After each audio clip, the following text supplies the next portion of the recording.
ऋचा की बड़ी बहन रिया की शादी बनारस के प्रसिद्ध व्यापारी हनुमान प्रसाद के पुत्र रवि से तय होती है। दोनों बहनें बहुत ही खूबसूरत हैं। बड़ी बड़ी काली आंखें, लंबे बाल, तीखे कटीले नैन नक्श, गुलाबी होंठ, कुल मिला जुला के बहुत ही खूबसूरत। बस दोनों बहनों में अंतर इतना था कि रिया सांवली थी और ऋचा गोरी। जहाँ रिया अंतर्मुखी थी मगर ऋचा बोल्ड, अपनी बातें किसी से भी कहने से डरती नहीं थी। कॉन्फिडेंस इतना कि सामने वाला भी नजरें झुका ले।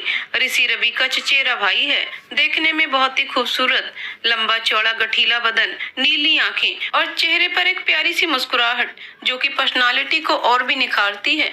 रिया और रवि की शादी में ऋचा और ऋषि की मुलाकात होती है और दोनों ही पहली नजर में एक दूसरे में खो जाते हैं। शादी में जूता चोरी करने के लिए ऋचा को परेशान देखकर ऋषि खुद ही उसे रवि का जूता दे आता है और उसकी इस हरकत पर ऋचा हंस पड़ती है और उसकी खनकती हंसी में ऋषि खो जाता है और उसी वक्त फैसला करता है कि वह ऋचा से प्यार करता है और उसे अपने दिल की बात बताकर रहेगा। शादी के कुछ दिन बाद जब ऋषि को पता चलता है कि ऋचा अपनी बहन रिया के घर एक हफ्ते के लिए आने वाली है तो वह खुशी से झूम उठता है। ऋषि फैसला लेता है कि वह ऋचा को अपने प्यार का इजहार करेगा और उसे शादी के लिए मना लेगा। आखिरकार वह दिन भी आ जाता है जब ऋचा रिया के घर आती है। सबसे मिलने के बाद वहाँ वह ऋषि को भी देखती है और अपने स्वभाव के मुताबिक खुद ही ऋषि से हाय बोलती है। उसका ये अंदाज ऋषि को भा जाता है। अब तो उसके हर अदा से ऋषि को प्यार हो जाता है। पहले ही दिन ऋषि ऋचा को अपने प्यार का इजहार कर देता है, लेकिन ऋचा इस बात को मजाक समझकर हंसकर इग्नोर कर देती है। मगर अब तो रोज ही नए नए तरीके से किसी न किसी तरह ऋषि ऋचा को अपने प्यार का इजहार कर देता है। कुछ तरीका तो इतना इम्प्रेसिव होता है कि ऋचा भी इम्प्रेस हो जाती है मगर कुछ कहती नहीं। ऋचा की खामोशी ऋषि को इरिटेट करने लगती है। उसके वापस घर जाने के एक दिन पहले ऋषि ऋचा को जबरदस्ती हाथ पकड़कर रिया के कमरे में ले आता है और उससे जवाब मांगता है। अपने साथ की गई इस हरकत पर ऋचा बहुत नाराज हो जाती है और गुस्से में ऋषि से कहती है, ऋचा तुम्हारी हिम्मत कैसे हुई मेरे साथ ऐसा करने की, और ये क्या प्यार प्यार का नाटक लगा रखा है। तुम जानते भी हो प्यार किसे कहते हैं। किसी भी लड़की को देखा और चले आए शादी करने। औकात क्या है तुम्हारी, शादी के बाद कहाँ रखोगे मुझे। तुम्हारी जितनी पॉकेट मनी होगी महीने की उससे ज्यादा तो मेरे घर की मेड की सैलरी है। तुम्हें पता है मेरे शौक कितने महंगे हैं, और शौक तो छोड़ो, तुम्हारी औकात तो मुझे 2 टाइम का खाना खिलाने की भी नहीं है। और ये जो तुम प्यार प्यार कर रहे हो ना, ये सिर्फ और सिर्फ फिजिकल अट्रैक्शन है। मुझे तुमसे कोई प्यार व्यार नहीं है। और जहाँ तक रही बात शादी की, तो वह मैं वहीं करूंगी जहाँ मेरे पापा कहेंगे। मेरे पापा कहेंगे तो मैं किसी कुत्ते से भी शादी कर लूंगी। फिर तुम तो इंसान हो, जिस दिन तुम्हारी औकात मेरे बराबर हो जाएगी चले आना शादी का ऑफर लेकर मेरे पापा के पास, और सिलेक्ट या रिजेक्ट करना मेरे पापा का काम होगा। अब उसके बाद मुझे अपनी शक्ल कभी मत दिखाना। इतना कहकर ऋचा रोती हुई वहाँ से चली जाती है और इन दोनों की बातें रवि और रिया सुन लेते हैं। ऋचा का ये बुरा व्यवहार ऋषि को बहुत चोट पहुंचाता है और वह घुटने के बल नहीं जमीन पर बैठकर रोने लगता है और एक ये फैसला लेता है कि वह एक बहुत ही सफल इंसान बनेगा और फिर ऋचा को अपने कदमों पर झुकाकर रहेगा और उसका घमंड तोड़कर रहेगा। अपने मेहनत के बल पर साल भर में ही ऋषि IAS का एग्जाम पास करके एक IAS अफसर बन जाता है और ऋचा भी अपना ग्रेजुएशन कंप्लीट कर लेती है। ऋषि के परिवार में ऋषि के पिता कैलाश जी, माता सावित्री जी, छोटी बहन रोहानी, रूही और ऋषि हैं। इकलौता होने के कारण ऋषि अपनी सभी बातें कुछ भी कर ले मनवा ही लेता है। इसीलिए जब वह ऋचा के बारे में घर में सबको बताता है तब सभी तैयार हो जाते हैं। ऋषि अपने पिता को समझा बुझाकर ऋचा के घर रिश्ते की बात करने भेज देता है। सामने से इतना अच्छा रिश्ता देखकर ऋचा के माता पिता खुश हो जाते हैं और बिना ऋचा की मर्जी जाने ही शादी तय कर देते हैं और तुरंत ही पंडित जी को बुलाकर सगाई और शादी का मुहूर्त निकलवा देते हैं। पता चलता है 2 दिन बाद की सगाई का 1 हफ्ते बाद शादी का मुहूर्त है। दोनों परिवार बहुत खुश हो जाते हैं। जब ये बात ऋचा को पता चलती है तब वह अपने पापा से इस शादी को ना करने की जिद करती है और ऋषि और उसके प्यार के बारे में सब बता देती है। लेकिन उसके पापा ये कहकर बात टाल देते हैं कि ये तो और अच्छा है कि ऋषि ऋचा को पसंद करता है और इतना अच्छा सरकारी नौकरी वाला लड़का उसे नहीं मिल सकता है। बहुत कोशिशों के बाद भी ऋचा शादी के लिए मना नहीं कर पाती है और उसे सगाई करनी पड़ती है। सगाई के बाद अपने पापा की इज्जत के लिए इस रिश्ते के लिए तैयार हो जाती है, मगर ऋषि अब ऋचा से बदला लेना चाहता है और कभी शॉपिंग के बहाने या कभी दोस्तों के बहाने ऋचा को बुलाता है और उसकी सबके सामने बेइज्जती करता है। बात बात पर उसको उसकी औकात याद दिलाता है, मगर ऋचा पलटकर कुछ नहीं कहती, बस आंखों में आंसू लिए चुपचाप वहां से चली जाती है। इसी तरह शादी का दिन भी आ जाता है। लाल जोड़े में सजी ऋचा बहुत ही खूबसूरत लगती है। ऋषि तो उसे देखता ही रह जाता है, लेकिन अपने गुस्से के आगे ऋचा को इग्नोर कर देता है। पूरे विधि विधान से शादी संपन्न होती है और विदाई करके ऋचा ऋषि के घर आ जाती है। घर में सभी बहुत खुश हैं। रूहानी तो खुशी के मारे अपनी प्यारी भाभी की नजर उतार रही है, वहीं ऋषि गुस्से से अपने दोस्त के पास बैठा रहता है। सभी रीति रिवाजों के बाद रूहानी ऋचा को उसके कमरे में छोड़ आती है। कमरा गुलाब और मोगरे के फूलों से खूबसूरत सजा हुआ है। इसे देखकर ऋचा मुस्कुरा देती है, मगर ऋषि के बारे में सोचकर डर जाती है और आकर कमरे की बालकनी में खड़ी हो जाती है। थोड़ी ही देर में ऋषि नशे में कमरे में आता है और ऋचा को देखकर उसका हाथ पकड़कर मोड़ देता है और कहता है, Rishi welcome to the hell miss Richa. Oh sorry Mrs Rishi, एक दिन तुमने मुझसे मेरी औकात पूछी थी, आज मैं तुमसे पूछता हूँ, बोलो तुम्हारी औकात क्या है। उस दिन तुमने मेरी बराबरी अपने घर के नौकर से की थी और देखो आज मैं तुम्हें अपने घर की नौकरानी बनाकर ले आया। मेरे सामने तुम्हारी औकात एक नौकरानी से ज्यादा कुछ भी नहीं है।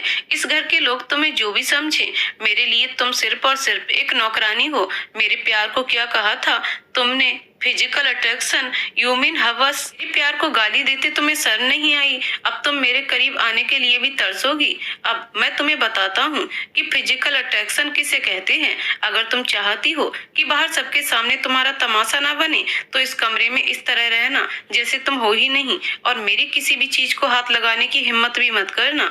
इतना कहकर ऋषि बेड के पास आता है और फूलों की लड़ियों को नोच कर फेंक देता है और चेंज करके सो जाता है। उधर ऋचा अपने हाथ पर ऋषि की उंगलियों के निशान देखकर रोने लगती है और रोते रोते बालकनी में ही सो जाती है। सुबह सूरज की किरणों के साथ ही ऋचा की आंखें खुलती हैं और बाथरूम में फ्रेश होने चली जाती है। किसी तरह बाथरूम से साड़ी लपेटकर बाहर आती है और सर पर हाथ रखकर खड़ी हो जाती है, क्योंकि उसे साड़ी पहननी नहीं आती। फिर वह ऋषि की तरफ मुड़कर देखती है तो वह पिलो से अपना मुंह कवर करके सोया रहता है। उसे लगता है वह सो रहा है और वह मोबाइल खोलकर साड़ी पहनने का तरीका देखने लगती है। धीरे धीरे समझ जाती है, वहीं खड़े होकर साड़ी पहनने लगती है। तभी दरवाजे पर रूहानी नॉक करती है और ऋचा को नीचे आने के लिए बोलती है। ऋचा भी तैयार होकर नीचे चली जाती है। ऋचा के जाने के बाद ऋषि उठता है और रात के बारे में सोचने लगता है कि कैसे ऋचा की सिसकियां उसे बेचैन कर रही थी। ठंड में रात भर ऋचा का बालकनी में सोना बहुत तकलीफ दे रहा था और सुबह जब ऋचा के हाथों पर अपनी उंगलियों के निशान देखा तो वह तड़प उठता है। लेकिन इस समय उसका गुस्सा उसके प्यार पर भारी है और वह चाहकर भी अपना प्यार ऋचा को नहीं दिखा सकता है, मगर वो खुद को उसकी तरफ अट्रैक्ट होने से रोक भी नहीं पा रहा है। उसे याद आता है कि सुबह जब ऋचा साड़ी पहन रही थी तब वह सो नहीं रहा था, बल्कि पिलो के नीचे से उसकी खूबसूरती निहार रहा था। सुबह सुबह ऋचा तैयार होकर नीचे चली जाती है और मंदिर में पूजा करके सावित्री जी के पैर छूती है। तब सावित्री जी उसे बताती है कि आज उसकी पहली रसोई की रस्म होने वाली है। सबकी पसंद का नाश्ता बनाती है। सभी डाइनिंग टेबल पर इकट्ठा होते हैं और नाश्ते की तारीफ करते हैं। तभी ऋषि कहता है, आज तो नाश्ता बहुत बढ़िया बना है माँ, मन कर रहा है आज आपके हाथ चूम लूं। रूही, तो चूम लो ना भैया, मगर माँ का नहीं, भाभी का, क्योंकि आज नाश्ता भाभी ने बनाया है। रूही की बात सुनकर ऋषि हड़बड़ा जाता है और उसे खांसी आ जाती है। ऋचा पानी का गिलास उसकी तरफ बढ़ाती है, मगर ऋषि नाश्ता छोड़कर वहां से चला जाता है। उसकी इस हरकत पर सभी हंसने लगते हैं। इसी तरह दिन बीतने लगते हैं। ऋचा अपने व्यवहार से सबका मन जीत बीतने लगती है, मगर ऋचा और ऋषि के रिश्ते में कोई बदलाव नहीं आता है। कुछ दिन बाद ऋषि के ऑफिस में एक पार्टी होती है और सभी ऋषि को ऋचा को भी साथ लाने की जिद करते हैं। पहले तो ऋषि मना करता है, फिर मान जाता है। घर आकर ऋषि जब ये बात ऋचा को बताता है तो वह बहुत खुश हो जाती है। शाम को जब ऋचा ब्लैक नेट की साड़ी विद गोल्डन ब्लाउज पहनकर बाहर आती है तो ऋषि उसे देखता ही रह जाता है। ऋषि का ये हाल देखकर ऋचा के फेस पर एक प्यारी सी स्माइल आ जाती है। आज ऋचा बहुत खुश है क्योंकि आज पहली बार ऋषि उसे बाहर लेकर जा रहा है। पार्टी में शामिल सभी लोग ऋचा की तारीफ करते हैं। ऋषि ऋचा को वहीं पास में ही एक सोफे पर बैठा देता है और अपने दोस्तों के पास आकर बातें करने लगता है। थोड़ी ही देर में ऋचा घबराई हुई ऋषि के पास आती है और उसका हाथ पकड़कर खड़ी हो जाती है। ऋषि जब देखता है तो ऋचा की आंखों में आंसू देखकर डर जाता है और पूछता है, क्या हुआ ऋचा, तुम इतना घबराई हुई क्यों हो? ऋचा नामे सिर हिला देती है। तभी ऋषि का कलीग वहाँ आता है और ऋषि से कहता है कि यार तुम्हारी वाइफ बहुत ही खूबसूरत है, स्पेशली उसके गुलाबी होठ। इतना सुनते ही ऋषि को बहुत गुस्सा आता है और वह अपनी मुट्ठी भींच लेता है, मगर ऋचा उसे मना कर देती है और घर जाने को बोलती है। बाहर आकर ऋषि गुस्से से अपना हाथ कार पर दे मारता है। ऋषि को गुस्से में देखकर ऋचा डर जाती है और रोने लगती है। ऋचा को रोता हुआ देखकर ऋषि उसे गले से लगा लेता है। ऋषि, नहीं हुआ ऋचा, चुप हो जाओ बेबी, मैं हूँ ना, मैं हूँ तुम्हारे साथ, कुछ नहीं होगा। ऋषि उसके सर पर हाथ रखकर उसे चुप कराता है। थोड़ी देर बाद जब ऋचा को एहसास होता है कि वह ऋषि की बाहों में है तो वह ऋषि से अलग होकर दूर हो जाती है और सॉरी बोलती है। ऋषि इट्स ओके बोलता है और दोनों कार में बैठ जाते हैं। ऋचा बहुत ही उदास हो जाती है। घर आकर ऋचा सीधे बालकनी में चली जाती है और एक टक चांद को देखने लगती है। ऋषि बाथरूम से चेंज करके आता है। ऋचा को ऐसे देख दुखी हो जाता है और बालकनी में आकर बोलता है, ऋषि, ऋचा तुम यहाँ क्या कर रही हो? चलो चेंज कर लो और सो जाओ, और तुम्हारे ये देर रात तक बालकनी में बैठना मुझे बिल्कुल पसंद नहीं है। ऋषि की बात सुनकर ऋचा चेंज करने चली जाती है और जब चेंज करके आती है तो देखती है कि ऋषि जो पूरे बेड पर फैलकर सोता था आज वह एक साइड होकर सोया है। मगर ऋचा बेड से पिलो और ब्लैंकेट लेती है और सोफे पर जाकर सो जाती है। अगले दिन सुबह दोनों उठते हैं और अपने अपने कामों में व्यस्त हो जाते हैं। जहाँ रिया घर के कामों में व्यस्त हो जाती है वहीं ऋषि अपने ऑफिस के कामों में। इसी तरह 6 महीने बीत जाते हैं। जहाँ रिया अपने सास ससुर के मन में और घर में अपनी एक प्रतिष्ठित जगह बना चुकी है, वहीं ऋषि के जीवन में वो होकर भी नहीं है। उसके रिश्ते में आज भी वही दूरी है। फर्क सिर्फ इतना आया है कि अब वो ऋचा की बेइज्जती नहीं करता। आज भी ऋचा की रात बालकनी में लगे झूले पर बैठकर चांद हारने से ही होती है और जब उसे नींद आती है तो वह सोफे पर आकर सो जाती है। रूही और ऋचा ननद भाभी ना होकर एक अच्छी दोस्त बन गई हैं। एक दिन ऋषि रूही को एक लड़के के साथ देख लेता है और रूही को लेकर घर आता है। ऋषि रूही से उस लड़के के बारे में पूछता है, लेकिन जब रूही कुछ नहीं कहती तो वह उस पर हाथ उठा देता है, लेकिन रिया उसे रोक देती है। ऋचा, ऋषि प्लीज, ये आप क्या कर रहे हैं? जवान लड़की पर कोई हाथ नहीं उठाता। आप जाइए, मैं इसे समझाऊंगी, आगे से ये ऐसा कुछ भी नहीं करेगी, प्रॉमिस। उस समय तो ऋषि वहां से चला जाता है, लेकिन उसे ऋचा पर बिल्कुल भी भरोसा नहीं होता है। उसे लगता है कि ऋचा ऋषि का बदला रूही से ना ले ले, उसे कुछ गलत ना सिखा दे। इसीलिए वह रूही के कमरे के बाहर आकर खड़ा हो जाता है और उनकी बातें सुनने लगता है। ऋचा रूही को गले से लगाकर, रूही क्या बात है बेटा, तेरे भैया क्या कह रहे हैं? देखो हम दोनों तो दोस्त हैं ना। फिर तो मुझे सब सच बता, मैं जानती हूँ कि मेरी रूही कभी कुछ गलत नहीं कर सकती, बोल बच्चा। ऋचा का प्यार देखकर रूही फपक कर रो पड़ती है और ऋचा से सब बता देती है।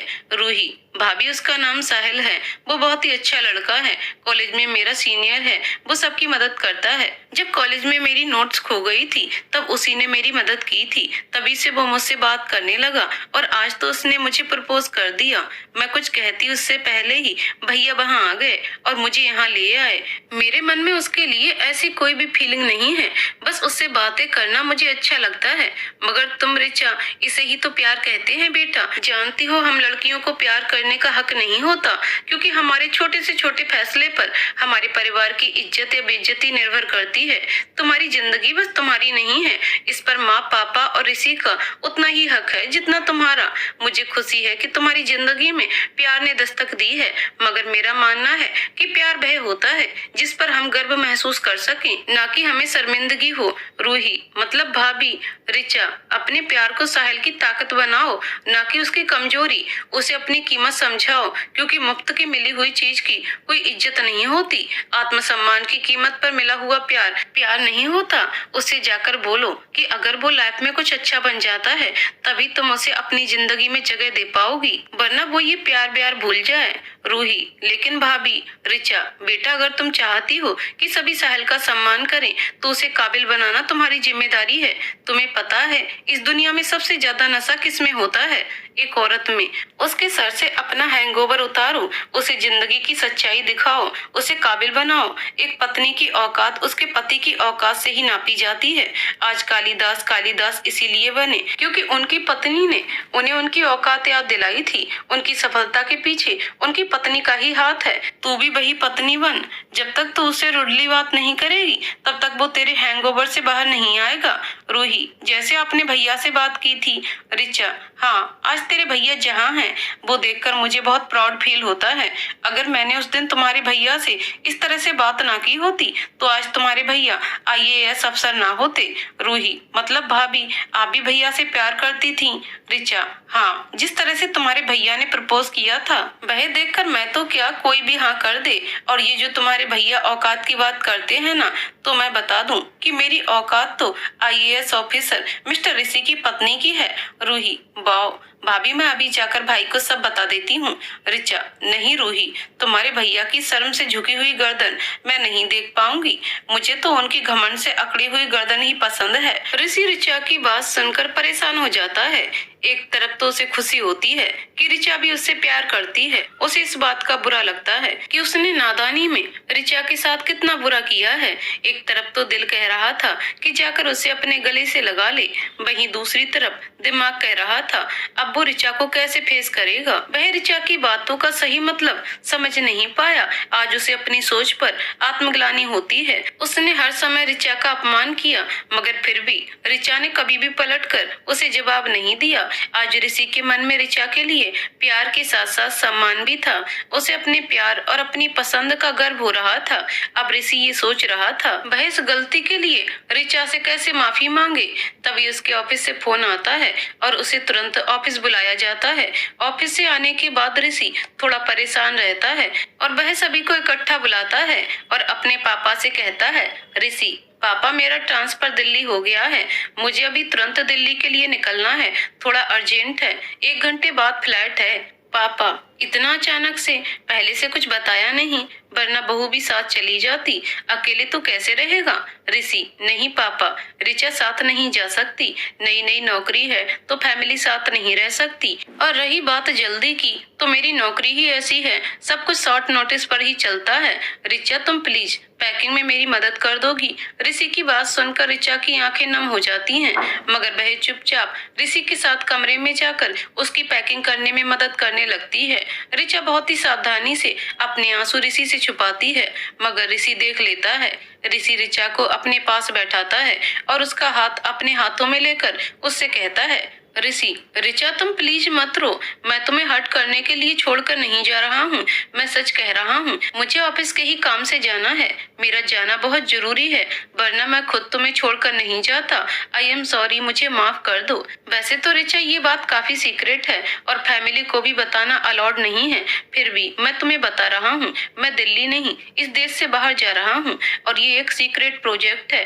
तुम लोग मुझसे कांटेक्ट नहीं कर पाओगे। मैं ही समय समय पर तुम लोगों को कॉल किया करूंगा। इस काम को पूरा करने में लगभग 2 साल का समय लग जाएगा। इस बीच मैं घर नहीं आ पाऊंगा। जब तक काम खत्म नहीं हो जाता मुझे वहीं रुकना होगा। इससे ज्यादा मैं तुम्हें कुछ नहीं बता सकता। ये बात तुम किसी को भी मत बताना प्लीज। मेरे एब्सेंट में तुम्हें मेरे घर का ध्यान रखना होगा।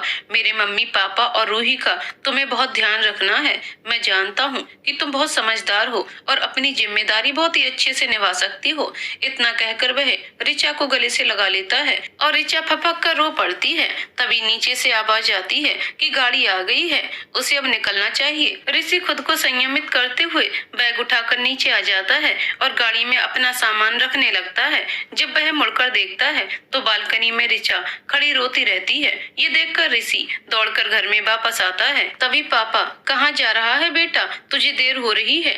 ऋषि, मेरा पहचान पत्र छूट गया है पापा, वही लेकर आता हूँ। इतना सुनते ही ऋचा कमरे में ऋषि का आईडी कार्ड ढूंढने लगती है, मगर उसे नहीं मिलता। तभी ऋषि कमरे में आता है और ऋचा, यहाँ पर आपका आईडी कार्ड नहीं है, आप याद करिए आपने कहाँ रखा है। ऋषि ऋचा को गले लगा लेता है और उससे कहता है, ऋषि, मेरा आईडी कार्ड तो तुम ही हो, तुम्ही ने मुझे पहचान दी है और मैं तुम्हें छोड़कर जा रहा हूँ। पता नहीं तुम्हारे बिना कैसे रह पाऊंगा।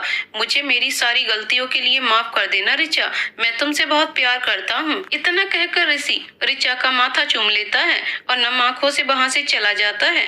नीचे आकर रूही को अपनी भाभी का ध्यान रखने को कहता है। माँ पापा के पैर छूकर आशीर्वाद लेता है और गाड़ी में बैठकर चला जाता है। ऋषि के जाने के बाद ऋचा बहुत उदास और गुमसुम हो जाती है और मन में ये निश्चय करती है कि वह इन 2 सालों में किसी को भी ऋषि की कमी महसूस नहीं होने देगी और अपनी सारी जिम्मेदारी बहुत अच्छे से निभाएगी। दिन बीतने लगते हैं। ऋचा अपनी सारी जिम्मेदारियां बखूबी निभाती है। उधर रूही भी साहिल को करियर पर ध्यान देने के लिए कहती है तो साहिल MBA की पढ़ाई के लिए चेन्नई चला जाता है। रूही भी अपनी पढ़ाई में लग जाती है, मगर साथ ही साथ वह अपनी भाभी का भी बहुत ध्यान रखती है। इस बीच जब भी ऋषि की माँ ऋषि को फोन लगाती है तो हमेशा उसका फोन बिजी बताता है, मगर ऋषि बीच बीच में फोन करके घर पर सबका हालचाल ले लेता था।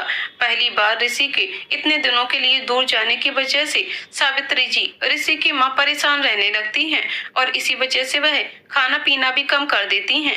एक दिन कमजोरी की वजह से सावित्री जी बेहोश होकर आंगन में गिर जाती हैं। ये देखकर ऋचा तुरंत ही उन्हें एम्बुलेंस में अस्पताल ले जाती है और उन्हें एडमिट कराती है। डॉक्टर BP और चिंता को बेहोशी का कारण बताते हैं और कुछ दिन हॉस्पिटल में एडमिट होने को बोल देते हैं। ऋचा सावित्री जी का अपनी माँ की तरह बहुत देखभाल करती है, जिसे देखकर कैलाश जी ऋचा से बहुत खुश हो जाते हैं। जब ये खबर ऋषि की ताई जी और बुआ जी को मिलती है तब वह हॉस्पिटल में सावित्री जी से मिलने आती हैं। वहां जाकर उन्हें ऋषि के बारे में पता चलता है। तब वह ऋचा से पूछती हैं कि क्या उसने ऋषि को सावित्री जी की तबीयत के बारे में बता दिया है, क्योंकि ये बात सभी को पता है कि माँ बेटे के बीच में बहुत प्रेम है। ऋचा फोन न लगने और ऋषि के व्यस्त होने की बात बोलती है और कहती है कि खाली होकर ऋषि खुद ही फोन कर लेगा। उसकी इस बात पर ताई जी और बुआ जी बहुत नाराज हो जाती हैं और ऋचा के खिलाफ सावित्री जी के कान भरने लगती हैं। ताई जी और बुआ जी के मन में ऋचा के लिए पहले ही गुस्सा और नफरत भरी थी। ताई जी की बहू और ऋचा की बड़ी बहन रिया रंग रूप में सांवली है और ऋचा गोरी। इस बात की नाराजगी ताई जी के मन में थी कि सावित्री जी की बहू उनकी बहू से ज्यादा सुंदर है। वहीं बुआ जी ऋचा की शादी अपने बेटे कुलदीप से करना चाह रही थी, मगर उसके पहले ही ऋषि और ऋचा की शादी हो जाती है और वह हाथ मलते रह जाती हैं, जिसका बदला वह दोनों ही ऋचा से लेना चाहती थी। इधर सावित्री जी अस्पताल से डिस्चार्ज होकर घर आ जाती हैं, मगर ऋषि का कोई भी फोन नहीं आता है, जिस बात की नाराजगी सावित्री जी के मन में रहती है। घर आ जाने के बाद जब ऋषि का फोन आता है तब ऋचा उसे सावित्री जी की बीमारी के बारे में बताती है और कहती है कि उसे देर से इसीलिए बताया ताकि वह अपनी माँ के लिए परेशान ना हो। ये सुनकर सावित्री जी के मन में ऋचा के प्रति गुस्सा और भर जाता है। जब ये बात सावित्री जी कैलाश जी को बताती हैं तब वह भी ऋचा को सही और सावित्री जी को गलत बताते हैं, जिसे सुनकर सावित्री जी और भी नाराज हो जाती हैं। सावित्री जी जब भी ऋचा को ऋषि को फोन लगाने को कहती तब ऋचा ऋषि की व्यस्तता का बहाना बनाकर उसी के कॉल करने की बात कहती है। सावित्री जी गौर करती हैं कि ऋचा कभी भी ऋषि को फोन नहीं करती है और जब भी ऋषि का फोन आता है तब हूँ हाँ यह हाल चाल लेकर शॉर्ट में ही बात करती है। ये बात सावित्री जी के मन में बैठ जाती है कि उनके बेटे और बहू के रिश्ते में कुछ तो गड़बड़ है। जब ये बात सावित्री जी कैलाश जी और रूही से कहती हैं तो दोनों ही हंसकर उनकी बात टाल देते हैं। चिढ़कर सावित्री जी ये सारी बात ताई जी अपनी जेठानी और बुआ जी अपनी नंद को बताती हैं। अब तो ताई जी और बुआ जी को ऋचा को ताना मारने का बहाना मिल जाता है। एक दिन कैलाश जी और ऋचा कहीं से आ रहे थे, तभी एक बाइक वाले ने जानबूझकर कैलाश जी को टक्कर मार दी। ये देखकर ऋचा बहुत ही गुस्सा हो जाती है और कॉलर पकड़कर बाइक सवार की पिटाई कर देती है। कैलाश जी को हॉस्पिटल ले जाकर इलाज कराती है। जब घर आकर कैलाश जी ऋचा की बहादुरी के किस्से सावित्री जी को बताते हैं, तब सावित्री जी बहुत डर जाती हैं और मन में सोचती हैं कि जरूर ऋचा ने ही उनके बेटे को डरा धमकाकर घर से दूर भेजा होगा। अब तो ताई जी और बुआ जी रोज ही घर आती और सावित्री जी के साथ मिलकर ऋचा को खूब ताने सुनाती, मगर ऋचा चुपचाप उनकी सारी बातें सुन लेती और पलटकर जवाब नहीं देती। अब तो ये घर में आम बात हो गई थी। सावित्री जी ऋचा को ताना मारने का एक भी मौका नहीं छोड़ती थी। कैलाश जी जब भी सावित्री जी को समझाते, तब वह और भी ज्यादा नाराज हो जाती। कैलाश जी समझते थे कि ये सब एक माँ का उसके बेटे के लिए प्यार है। वह भी इस समय सावित्री जी के आगे लाचार से थे। उधर रूही अपनी माँ का विरोध करती है और ऋचा से भी विरोध करने को कहती है, मगर ऋचा उनकी बात ये कहकर टाल देती है कि माँ उसकी सास है और ताने मारने का पूरा हक है, अपनों से वो कैसे नाराज हो सकती है। इसी बीच रूही की शादी के लिए ताई जी और बुआ जी बहुत से लड़कों के रिश्ते भेजती हैं, मगर ऋचा सभी रिश्तों में कोई ना कोई कमी बताकर उन्हें मना कर देती है। और जब साहिल की एक मल्टीनेशनल कंपनी में नौकरी लग जाती है, तो उसकी शादी कैलाश जी से कहकर रूही के साथ तय करवा देती है, जिससे ताई जी और बुआ जी ऋचा से और भी ज्यादा नाराज हो जाती हैं। कैलाश जी साहिल और उसके परिवार से मिलकर बहुत खुश हो जाते हैं। इतना सभ्य परिवार और इतना सुलझा संस्कारी लड़का रूही के लिए पाकर कैलाश जी और सावित्री जी को अपनी बेटी रूही की किस्मत पर नाच होता है। पंडित जी को बुलाकर सगाई और शादी की तारीख निकलवाई जाती है। 1 महीने बाद का सगाई का और 6 महीने बाद की शादी की तारीख निकलती है। सभी बहुत खुश हो जाते हैं। ऋषि का फोन आने पर सावित्री जी ऋषि को रूही की शादी की तारीख के बारे में बताती हैं और उसे दोनों ही फंक्शन अटेंड करने को बोलती हैं। ऋषि भी रूही और साहिल की शादी की बात सुनकर खुश हो जाता है, लेकिन वापस आने की बात को टाल जाता है। कैलाश जी सगाई की तैयारियों को लेकर बहुत परेशान हो जाते हैं कि ऋषि के बिना सारी तैयारियां कैसे होंगी, मगर ऋचा सभी जिम्मेदारियां अपने ऊपर ले लेती है। मैरिज हॉल, कैटरिंग, शॉपिंग सभी कुछ बहुत अच्छे से संभालती है। रूही का लहंगा, ज्वेलरी, मेकअप, यहाँ तक कि एंगेजमेंट रिंग भी ऋचा रूही के साथ जाकर खुद ही ले आती है। सगाई की तैयारी में दिन बीतने लगते हैं और सगाई का दिन भी आ जाता है। घर पूरी तरह से मेहमानों से भरा हुआ है। सभी ऋषि के बारे में पूछ रहे हैं, मगर ऋचा और सावित्री जी के पास इस बात का कोई भी जवाब नहीं होता है। एक तरफ जहां सावित्री जी रूही की सगाई को लेकर बहुत खुश हैं, वहीं दूसरी तरफ ऋषि के न आने से बहुत ही दुखी। वह इस सब का जिम्मेदार ऋचा को मानती हैं और मन ही मन ऋचा को भला बुरा कहने लगती हैं। शाम के समय सभी तैयार होकर मैरिज हॉल पहुंच जाते हैं। ऋचा भी रूही को लेकर मैरिज में पहुंचती है, जहां गुलाबी और नीले रंग के लहंगे में रूही बहुत ही खूबसूरत लगती है। वहीं साहिल भी नीले रंग के सूट में बहुत जच रहा है। सभी उनकी जोड़ी की बहुत तारीफ करते हैं। तालियों के बीच सगाई का कार्यक्रम संपन्न होता है, जहां सभी एक तरफ सगाई की तैयारियों की तारीफ करते हैं, वहीं दूसरी तरफ ताई जी और बुआ जी ऋषि के न आने को लेकर ऋचा को ताने मारती हैं। सगाई का कार्यक्रम सकुशल संपन्न होता है। रूही और सावित्री जी ऋषि के न आने की वजह से दुखी रहती हैं और ऋचा ताई जी और बुआ जी के तानों की वजह से दुखी हो जाती हैं। घर में धीरे धीरे शादी की तैयारियां भी शुरू हो जाती हैं। यहाँ भी ऋचा सारी जिम्मेदारी अपने ऊपर ले लेती है। देखते ही देखते 6 महीने बीत जाते हैं और शादी का दिन करीब आ जाता है। शादी के 2 दिन पहले से ही घर में शगुन शुरू हो जाते हैं। सभी मेहमान घर पर आ जाते हैं। पंडित जी शाम को 3 बजे रूही के तिलक और शाम को 5 बजे साहिल के तिलक का शुभ मुहूर्त बताते हैं। हमारे यहाँ दूल्हे को तिलक दुल्हन का भाई ही चढ़ाते हैं, जिसमें पीला चावल, नारियल, सुपारी, दूल्हे का कपड़ा, गहना और कुछ ब्यूटी प्रोडक्ट्स रहते हैं। गणेश पूजा होती है और सभी सामान दूल्हे को तिलक लगाकर दिया जाता है। ताई जी और बुआ जी सबको आंगन में बुलाती हैं और कैलाश जी और सावित्री जी से गुस्से में पूछती हैं कि दूल्हे को तिलक कौन चढ़ाएगा, क्योंकि ऋषि तो अभी तक आया ही नहीं। इतना सुनकर सावित्री जी रोने लगती हैं। बुआ जी और ताई जी ऋचा को ताने मारना शुरू कर देती देती हैं कि इसी की वजह से ऋषि घर छोड़कर चला गया है और माँ और बहन के लिए भी वापस नहीं आ रहा है। अपना भाई होते हुए भी रूही का तिलक पंडित जी से करवानी पड़ेगी।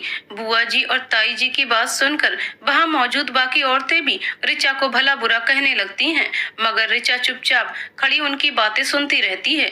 ऋचा जानती है कि अभी तो ऋषि को गए 2 साल नहीं हुए हैं, इसलिए ऋषि के आने की कोई भी संभावना नहीं है, लेकिन वह ये बात किसी को नहीं बता सकती थी, इसीलिए चुपचाप खड़ी होकर रोती रहती है। तभी ताई जी का बेटा कुलदीप वहाँ आता है और ऋचा से बदतमीजी से बातें करने लगता है। उधर ऋषि अपना काम खत्म करके रूही की शादी के लिए घर वापस लौट आता है और दरवाजे पर खड़े होकर ये सारा तमाशा देख रहा होता है। जब ये सब उसके बर्दाश्त के बाहर होता है तब वह चीख कर कहता है, ये क्या तमाशा लगा रखा है। ऋषि की आवाज सुनकर ऋचा दौड़ते हुए उसके पास जाती है और गले लगकर रोने लगती है। सभी शॉक्ड हो जाते हैं ऋषि को वहाँ देखकर और चुप्पी हो जाते हैं। गुस्से में जब ऋषि कुलदीप की तरफ बढ़ता है तब ऋचा उसका हाथ पकड़ लेती है और नामे गर्दन हिलाकर मना करती है। ऋचा की आंखों में आंसू देखकर ऋषि उसे वापस गले लगा लेता है। तभी सावित्री जी ऋषि के पास आती हैं। ऋषि उनके पैर छूकर आशीर्वाद लेता है और माँ को गले लगा लेता है। रूही भी दौड़ते हुए ऋषि के पास आती है और गले लगकर रोने लगती है और कहती है, रूही भाई आप आ गए, मुझे भरोसा था कि कोई कुछ भी कहे मगर आप मेरी शादी में जरूर आओगे। थैंक यू भाई। ऋषि के आने की खबर मिलते ही कैलाश जी भी वहाँ आते हैं और बेटे को सीने से लगा लेते हैं। अब घर में खुशी का माहौल है, मगर ऋषि गुस्से से ताई जी और बुआ जी के पास जाता है और पूछता है, ऋषि मेरे आने से पहले यहाँ क्या बकवास हो रही थी। ऋषि के इस तरह से पूछने पर ताई जी और बुआ जी चुप हो जाती हैं। तभी सावित्री जी बात को संभालते हुए कहती हैं, सावित्री जी कुछ नहीं, बस शादी की तैयारियों की ही बात हो रही थी, तू चल और मुंह धो ले, मैं बहू से कहकर खाना लगवाती हूँ, तू थक गया होगा, कहाँ घर की बातों में पड़ रहा है। सावित्री जी की बात सुनकर ऋषि सभी बड़ों को प्रणाम करता है और अपने कमरे में चला जाता है, मगर उसके मन में इस बात को लेकर शक बैठ जाता है। ऋषि जानता था कि अगर वह इस बारे में सावित्री जी या ऋचा से कुछ भी पूछेगा तो वह दोनों ही नहीं बताएंगे, इसीलिए वह रूही से पूरा सच जानने का मन में निश्चय करता है। खाना खाकर ऋषि तैयार होकर नीचे आता है और ऋचा को अपनी जैकेट पर एक ब्रोच लगाने को कहता है। ऋचा ऋषि की जैकेट पर ब्रोच लगाती है, मगर ऋषि के इतने करीब आने पर उसके हाथ कांपने लगते हैं, जिसे ऋषि भी महसूस करता है। घर के कुल देवता के सामने बैठकर रूही का तिलक चढ़ाया जाता है। फिर सभी दूल्हे के तिलक का सभी सामान लेकर दूल्हे के घर चले जाते हैं। वहाँ साहिल के तिलक की भी पूरे रीति रिवाजों से संपन्न होती है। रात के समय सभी खाना खाकर अपने अपने घर चले जाते हैं। सिर्फ कुछ दूर से आए हुए रिश्तेदार ही घर पर रहते हैं। रात के समय ऋषि रूही के पास जाता है और एक सूटकेस रूही को देकर कहता है, ऋषि ये सब मैं तेरे लिए लाया हूँ, मुझे कुछ समझ नहीं आ रहा था, जो भी अच्छा लगा मैं लेता चला गया, एक बार देख ले, तुझे सब पसंद तो है ना। ऋषि की बात सुनकर रूही सूटकेस खोलती है और सभी सामान देखकर खुश हो जाती है। रूही थैंक यू भाई, ये सभी बहुत अच्छे हैं, आप भाभी के लिए कुछ नहीं लाए। रूही की बात सुनकर ऋषि मुस्कुरा देता है और कहता है, मैं आया हूँ ना, तेरी भाभी को और क्या चाहिए। ऋषि की बात सुनकर रूही मुस्कुरा देती है। दिन में आंगन में हो रही बातों के बारे में जब ऋषि रूही से पूछता है तो वह कहती है कि भाई आप बहुत बुरे हो, आप भाभी को और हमें इस तरह छोड़कर क्यों चले गए थे। भाभी तो कितनी अच्छी हैं, आपको मालूम है आपके जाने के बाद सभी ने भाभी को कितना भला बुरा कहा है। सबने तो यहाँ तक कहा कि भाभी ने ही लड़ झगड़ कर आपको घर से और हम लोगों से दूर भेज दिया है। भाई ताई जी और बुआ जी बहुत बुरी हैं, उन्होंने माँ को भी उल्टी सीधी बात सिखा दी है। अब तो माँ भी भाभी को बहुत ताने सुनाती हैं। भाई प्लीज अब आप भाभी को छोड़कर कहीं मत जाना, वह किसी से कुछ नहीं कहती, मगर मैंने रातों में भाभी को रोते देखा है, उनकी सिसकियाँ सुनी हैं। भाई आपकी गैर हाजिरी में भाभी ने माँ पापा और मेरा सभी का बहुत ध्यान रखा है, मगर फिर भी पता नहीं क्यों सभी भाभी को ही गलत कहते हैं। भाई आप भाभी का बहुत ध्यान रखना और अब उन्हें छोड़कर कहीं मत जाना। रूही की बात सुनकर ऋषि परेशान हो जाता है और रूही को सारी बात डिटेल में बताने को कहता है। रूही भी ऋषि को शुरू से लेकर अंत तक सारी बातें बता देती है। ये सुनकर ऋषि को बहुत गुस्सा आता है, मगर रूही के मना करने पर वह अपनी माँ से कुछ नहीं कहता और अपने कमरे में चला जाता है। वहाँ जाकर वह देखता है कि अनु दीदी और मनु दीदी ताई जी की दोनों बेटियों के बच्चे ऋषि के रूम में सोए हैं। जब ऋषि इसका कारण ऋचा से पूछता है तो ऋचा कुछ नहीं कहती, चुपचाप सर झुकाकर खड़ी हो जाती है। ये देखकर ऋषि को और गुस्सा आ जाता है और वह सीधे अपनी माँ के पास जाता है और तुरंत रूम खाली कराने को कहता है। थोड़ी ही देर में अनु दीदी और मनु दीदी ऋषि के कमरे में आती हैं और ऋचा पर ऋषि से शिकायत करने का झूठा आरोप लगाती हैं और बच्चों को लेकर चली जाती हैं। ऋचा सर झुकाए चुपचाप उनकी बातें सुनती रहती है। ये देखकर ऋषि को बहुत गुस्सा आ जाता है और वह गुस्से से ऋचा से कहता है, ऋषि कोई भी कुछ भी बकवास करेगा और तुम चुपचाप सुनती रहोगी? क्या जताने की कोशिश कर रही हो कि तुम एक अबला नारी हो और यहाँ सभी तुम्हारे दुश्मन हैं? ऋषि ये बात इतनी गुस्से में कहता है कि रिया डर जाती है और रोते हुए बालकनी में चली जाती है। ऋचा को रोते हुए देखकर ऋषि को खुद पर गुस्सा आता है। वह सोचता है कि जब से वह आया है तब से उसने ऋचा से ठीक से बात भी नहीं की है और इस समय भी उसने ऋचा को इस तरह से डांट दिया। उसे अपनी गलती पर पछतावा होता है और वह बालकनी में ऋचा के पास जाता है और उसके बगल में झूले पर बैठ जाता है। ऋषि को अपने पास देखकर ऋचा हड़बड़ा जाती है और वह उससे दूर हटकर खड़ी हो जाती है।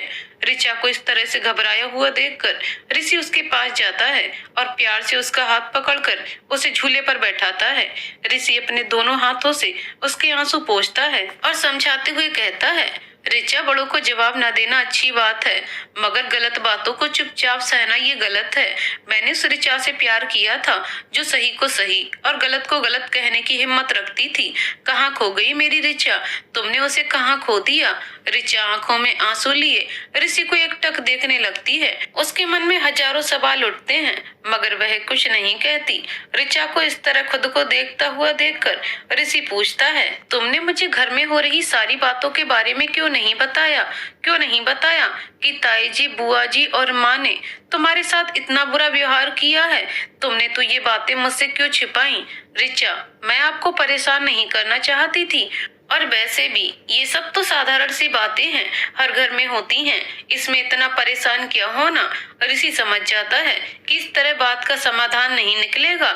ऋषि, बहुत रात हो गई है, अब सो जाओ, सुबह बात करेंगे। कपड़े बदलकर ऋषि बेड पर एक साइड सो जाता है। ऋचा भी कपड़े बदलकर आती है और तकिया उठाकर सोफे पर सोने के लिए जाने लगती है। तभी ऋषि उसका हाथ पकड़ लेता है और कहता है, ऋषि, अब से तुम सोफे पर नहीं सोओगी, तुम यहीं बेड पर सोओगी। चिंता मत करो, मैं तुम्हारे साथ कुछ नहीं करूंगा, पति हूँ, इतना विश्वास तो कर ही सकती हो। ऋषि की बात सुनकर ऋचा चुपचाप बेड पर जाकर एक साइड से सो जाती है। ऋषि और ऋचा बेड पर दोनों साइड सोने के लिए लेट जाते हैं। ऋचा की आंखें भीगी हुई हैं। तभी ऋषि ऋचा की तरफ पलटता है और ऋचा को आवाज देकर पूछता है, ऋचा सो गई क्या? ऋचा, हाँ सो गई, गुस्से से। ऋषि, ऋचा प्लीज, मुझे तुमसे कुछ बात करनी है। सोच रहा हूँ कि तुम्हें बताऊं कि इन 1.5 सालों में मैंने क्या क्या किया, कहाँ गया, कैसे रहा, मगर कोई बात नहीं, तुम्हें नींद लगी है तो सो जाओ। और उदास होकर सर पर हाथ रखकर सोने की कोशिश करता है। तभी ऋचा उसकी तरफ पलटती है और कहती है, बताइए क्या बताना था? उसकी बात सुनकर ऋषि खुश हो जाता है और वापस उसकी तरफ पलटकर उसे बताता है, ऋषि, तुम्हें मालूम है मैं इन 18 महीने में लगभग 10 अलग अलग देशों में गया था और इस प्रोजेक्ट में मैं अकेला नहीं था। मेरे साथ कुल 10 लोगों की टीम थी जिसमें 6 लड़के और 4 लड़कियां थीं। हम एक टीम की तरह काम कर रहे थे। सभी काम बहुत अच्छे से हुआ। सभी अलग अलग फील्ड में माहिर हैं। हमारा प्रोजेक्ट बहुत सफल रहा। सभी एक से एक टैलेंटेड हैं। सभी लड़के हॉट एंड ड्रेसिंग तो हैं ही, मगर लड़कियां भी कुछ कम नहीं हैं। वह भी सभी ब्रेन विद ब्यूटी हैं। उनमें से नेहा मैम तो कुछ ज्यादा ही हॉट और सेक्सी हैं। ऋचा ऋषि की बातों को बहुत ही ध्यान से सुनती है। नेहा के बारे में सुनने के बाद उसके चेहरे के भाव बदल जाते हैं, जिसे ऋषि भी नोटिस करता है। ऋचा के चेहरे को देखकर ऋषि मुस्कुराने लगता है। तभी ऋचा पूछती है, क्या सच में नेहा मैम बहुत सुंदर हैं? तब ऋषि कहता है कि हाँ ऋचा, नेहा मैम बहुत सुंदर हैं, मगर मेरी ऋचा से कम। इतना कहकर ऋषि ऋचा का हाथ पकड़ लेता है और उसे विदेश के प्रोजेक्ट से जुड़ी हुई और भी मजेदार किस्से सुनाता है। धीरे धीरे ऋचा ऋषि के साथ सहज हो जाती है। ऋचा को सहज देखकर ऋषि उससे अपनी अब तक की सभी गलतियों के लिए माफी मांगता है। ऋषि ऋचा को बताता है कि उसने रूही और ऋचा की सारी बात बातें सुन ली थी उस दिन, उसे अपनी गलती का एहसास हो गया था। मगर उसी समय उसे प्रोजेक्ट के काम से बाहर जाना पड़ा और ना चाहते हुए भी वह ऋचा से दूर रह गया। ऋषि की गैर मौजूदगी में उसके घर वालों ने जो भी बुरा व्यवहार उसके साथ किया है, उन सब के लिए वो दिल से माफी मांगता है। ऋषि की बातों को सुनकर ऋचा रोने लगती है। ऋषि बातों बातों में उसे अपनी बाहों में कैद कर लेता है और ऋचा ऋषि के सीने पर सर रखकर रोने लगती है। दोनों एक दूसरे की बाहों में सो जाते हैं। सुबह जब ऋषि की आंखें खुलती हैं, तब वह ऋचा को अपनी बाहों में देखकर खुश हो जाता है। ऋषि ऋचा के गालों को चूम रही लटों के साथ खेलने लगता है। ऋचा भी नींद में कुनमुनाने लगती है। नींद से भरी हुई आंखें खोलकर ऋषि को देखती है और गुड मॉर्निंग बोलकर ऋषि के सीने पर सर रखकर दोबारा सो जाती है। कुछ ही पलों बाद जब ऋचा को एहसास होता है कि ये सपना नहीं है, सच है, तो वह हड़बड़ाकर उठ जाती है और इसी से दूर होते हुए कहती है, सॉरी, आपने मना किया था पास आने को। और मैं ऋचा की आंखों में आंसू आ जाते हैं। ऋचा की इस हरकत पर ऋषि मुस्कुरा देता है और कहता है, ऋषि इट्स ओके ऋचा, तुम मेरे पास नहीं आई थी, मैं तुम्हारे पास आया था। ऋषि की बातों को सुनकर ऋचा घबरा जाती है और भागकर बाथरूम में घुस जाती है। उसकी इस हरकत पर ऋषि मुस्कुरा देता है और बालकनी में चला जाता है।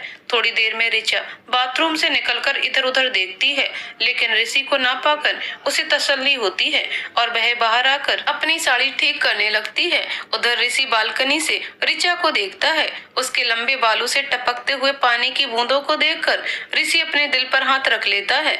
माथे पे एक छोटी सी बिंदी, आंखों में काजल और होठों पर हल्की गुलाबी लिपस्टिक, कोई इतने में भी इतना सुंदर कैसे दिख सकता था? यही सवाल बार बार ऋषि के मन में आ रहा था। तभी देखता है कि ऋचा ब्लाउज के पीछे की डोरी बांधने के लिए परेशान होती है, लेकिन वो बांध नहीं पा रही है, तो वह उसे रूही से बंधवा लेगी। ऐसा सोचकर उसे वैसे ही छोड़ देती है। जब ऋषि की धड़कनें उसे बेचैन करने लगती हैं, तो वह अंदर चला आता है और श्रृंगारदान ड्रेसिंग टेबल से सटकर खड़ा हो जाता है और ऋचा को देखने लगता है। ऋषि को इस तरह खुद को देखता पाकर ऋचा असहज हो जाती है। ऋचा जैसे ही सिंदूर उठाती है, ऋषि उसके हाथ से सिंदूर ले लेता है और कहता है, ये तो मेरा हक है धर्मपत्नी जी, और ऋचा की मांग भर देता है। फिर वह ऋचा को अपने सीने से लगा लेता है और इसके बाल साइड करके ब्लाउज की डोरी बांध देता है। ऋषि की छुअन से ऋचा जम सी जाती है। ऋषि की बाहों की कैद से आजाद होने के लिए ऋचा कसमसाने लगती है, मगर ऋषि की पकड़ मजबूत हो जाती है और वह अपने होठ ऋचा के कंधों पर रख देता है। ऋचा सिहर उठती है और 2 कदम पीछे हट जाती है। ऋचा जैसे ही कमरे से बाहर जाने लगती है, तभी ऋषि उसका हाथ पकड़ लेता है और एक गिफ्ट उसकी तरफ बढ़ाता है और कहता है, ये गिफ्ट तुम्हारे लिए लाया हूँ, सॉरी मुझे कल देने का मौका ही नहीं मिला। ऋचा नजर उठाकर ऋषि को देखती है, जिसको देखकर ऋचा की आंखों से आंसू बहने लगते हैं। ऋषि बॉक्स खोलकर ऋचा की तरफ बढ़ा देता है। ऋचा देखती है, उसमें एक बहुत ही सुंदर सी पायल है। ऋषि ऋचा से पूछता है, इफ यू डोंट माइंड मे आई। ऋचा हाँ में सिर हिला देती है। ऋषि ऋचा को बिस्तर पर बैठाता है और जमीन पर बैठकर उसके पैर उठाकर अपने घुटने पर रखता है और उसे पायल पहनाने लगता है। ऋषि ऋचा के आंसू पोंछता है। तभी सावित्री जी ऋचा को आवाज देती हैं और ऋचा उठकर नीचे चली जाती है। थोड़ी देर बाद ऋषि भी बाथरूम में जाकर तैयार हो जाता है। ऋचा जल्दी जल्दी सबके लिए नाश्ता बनाती है और सबको सर्व करती है। सावित्री जी ऋषि को भी नाश्ता करने के लिए आवाज देती हैं। तब तक ऋषि ऊपर कमरे में ही चाय भेजने के लिए बोल देता है। सावित्री जी ऋचा को ऋषि को नाश्ता देने के लिए बोलकर नाश्ता करने लगती हैं। मन से ऋचा ऋषि का नाश्ता लेकर कमरे में जाती है, सोफे के पास लगे टेबल पर रख देती है। जैसे ही ऋचा वापस जाने लगती है, ऋषि कमरे का दरवाजा बंद कर देता है और ऋचा की तरफ बढ़ने लगता है। ऋचा पीछे हटने लगती है और दीवार से लगकर खड़ी हो जाती है। ऋषि उसके पास आता है और उसके दोनों तरफ दीवार पर हाथों को लगाकर खड़ा हो जाता है और कहता है, अब कहाँ जाओगी? इतना कहकर ऋषि ऋचा के होठों की तरफ झुकने लगता है। ऋचा डरकर अपनी आंखें बंद कर लेती है। जब थोड़ी देर तक ऋषि की तरफ से कोई हलचल नहीं होती है, तो ऋचा अपनी आंख खोलकर देखती है तो ऋषि आराम से बैठकर नाश्ता कर रहा होता है। ऋषि की इस हरकत पर ऋचा शर्मा जाती है और मुस्कुराकर नीचे चली जाती है। आज से घर में शादी के रीति रिवाज शुरू होते हैं। आस पड़ोस और घर परिवार की सभी औरतें एकत्र होती हैं। अनाज छूने की रस्म पूरी की जाती है। इसमें उसमें 5 तरह के अनाज लिए जाते हैं। सूप चक्री सिलवट्टा को यूज करके उसमें अनाज पीसा जाता है। ये रस्म 5 सुहागिनें करती हैं। शगुन करते हुए दोपहर हो जाती है। सभी को खाना खिलाया जाता है। ऋचा सुबह से चारों तरफ दौड़ रही है, कभी हलवाई के पास, तो कभी रसोई से मेहमानों की फरमाइश पूरी करने, तो कभी सबके साथ आंगन में शगुन करने। इन सभी के बीच ऋचा खुद खाना भूल जाती है। ऋषि ऋचा से कई बार खाना खाने को कहता है, मगर व्यस्तता के कारण बाद में खा लूंगी कहकर बात टाल जाती है। अब ऋषि को गुस्सा आने लगता है और वह आंगन में सभी के सामने से ऋचा को गोद में उठाकर कमरे में ले आता है और सोफे पर बैठा देता है और अपने हाथों से उसे खाना खिलाने लगता है। ऋषि की इस हरकत पर सभी औरतें हंसने लगती हैं और ऋचा शर्मा जाती है। ऋषि ऋचा को अपने हाथों से खाना खिलाने लगता है। ऋषि के इस तरह प्यार से खाना खिलाने पर ऋचा रोने लगती है। ऋचा के इस तरह रोने पर ऋषि घबरा जाता है और पूछता है कि क्या हुआ, बहुत तीखा लग रहा है। ऋषि जानता था कि ऋचा को तीखा बिल्कुल पसंद नहीं है, बल्कि उसे तो मीठा पसंद है, और पानी का गिलास ऋचा की तरफ बढ़ा देता है। ऋचा नामे सिर हिला देती है और एक निवाला ऋषि की तरफ बढ़ा देती है। ऋषि मुस्कुरा देता है और ऋचा के हाथ से वो निवाला खा लेता है। ऋषि कहता है, सॉरी ऋचा, सुबह से देख रहा हूँ तुम्हें काम के आगे खुद का ख्याल ही नहीं रहता, इसलिए मुझे ये करना पड़ा। आगे से ऐसा कभी मत करना, वरना मैं फिर से ऐसा ही कुछ कर सकता हूँ। और ऋचा के हाथ को पकड़कर चूम लेता है।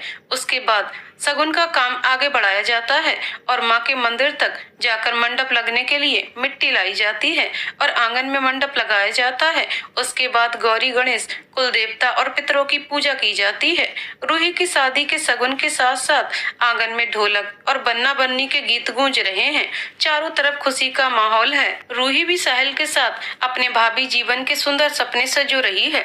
सावित्री जी, ऋचा बहू, कल हल्दी की रस्म होनी है, तो तुम आज ही हल्दी भिगो देना और सुबह ही महीन पीस देना। ऋचा, जी माँ जी, मैं कर दूंगी। सावित्री जी, और सुन, कल हलवाई रूही के साथ जाने वाली मिठाई, लड्डू और खाजा बनाएगा, तो तुम देख लेना कि सब सामान है ना, कुछ कमी तो नहीं है।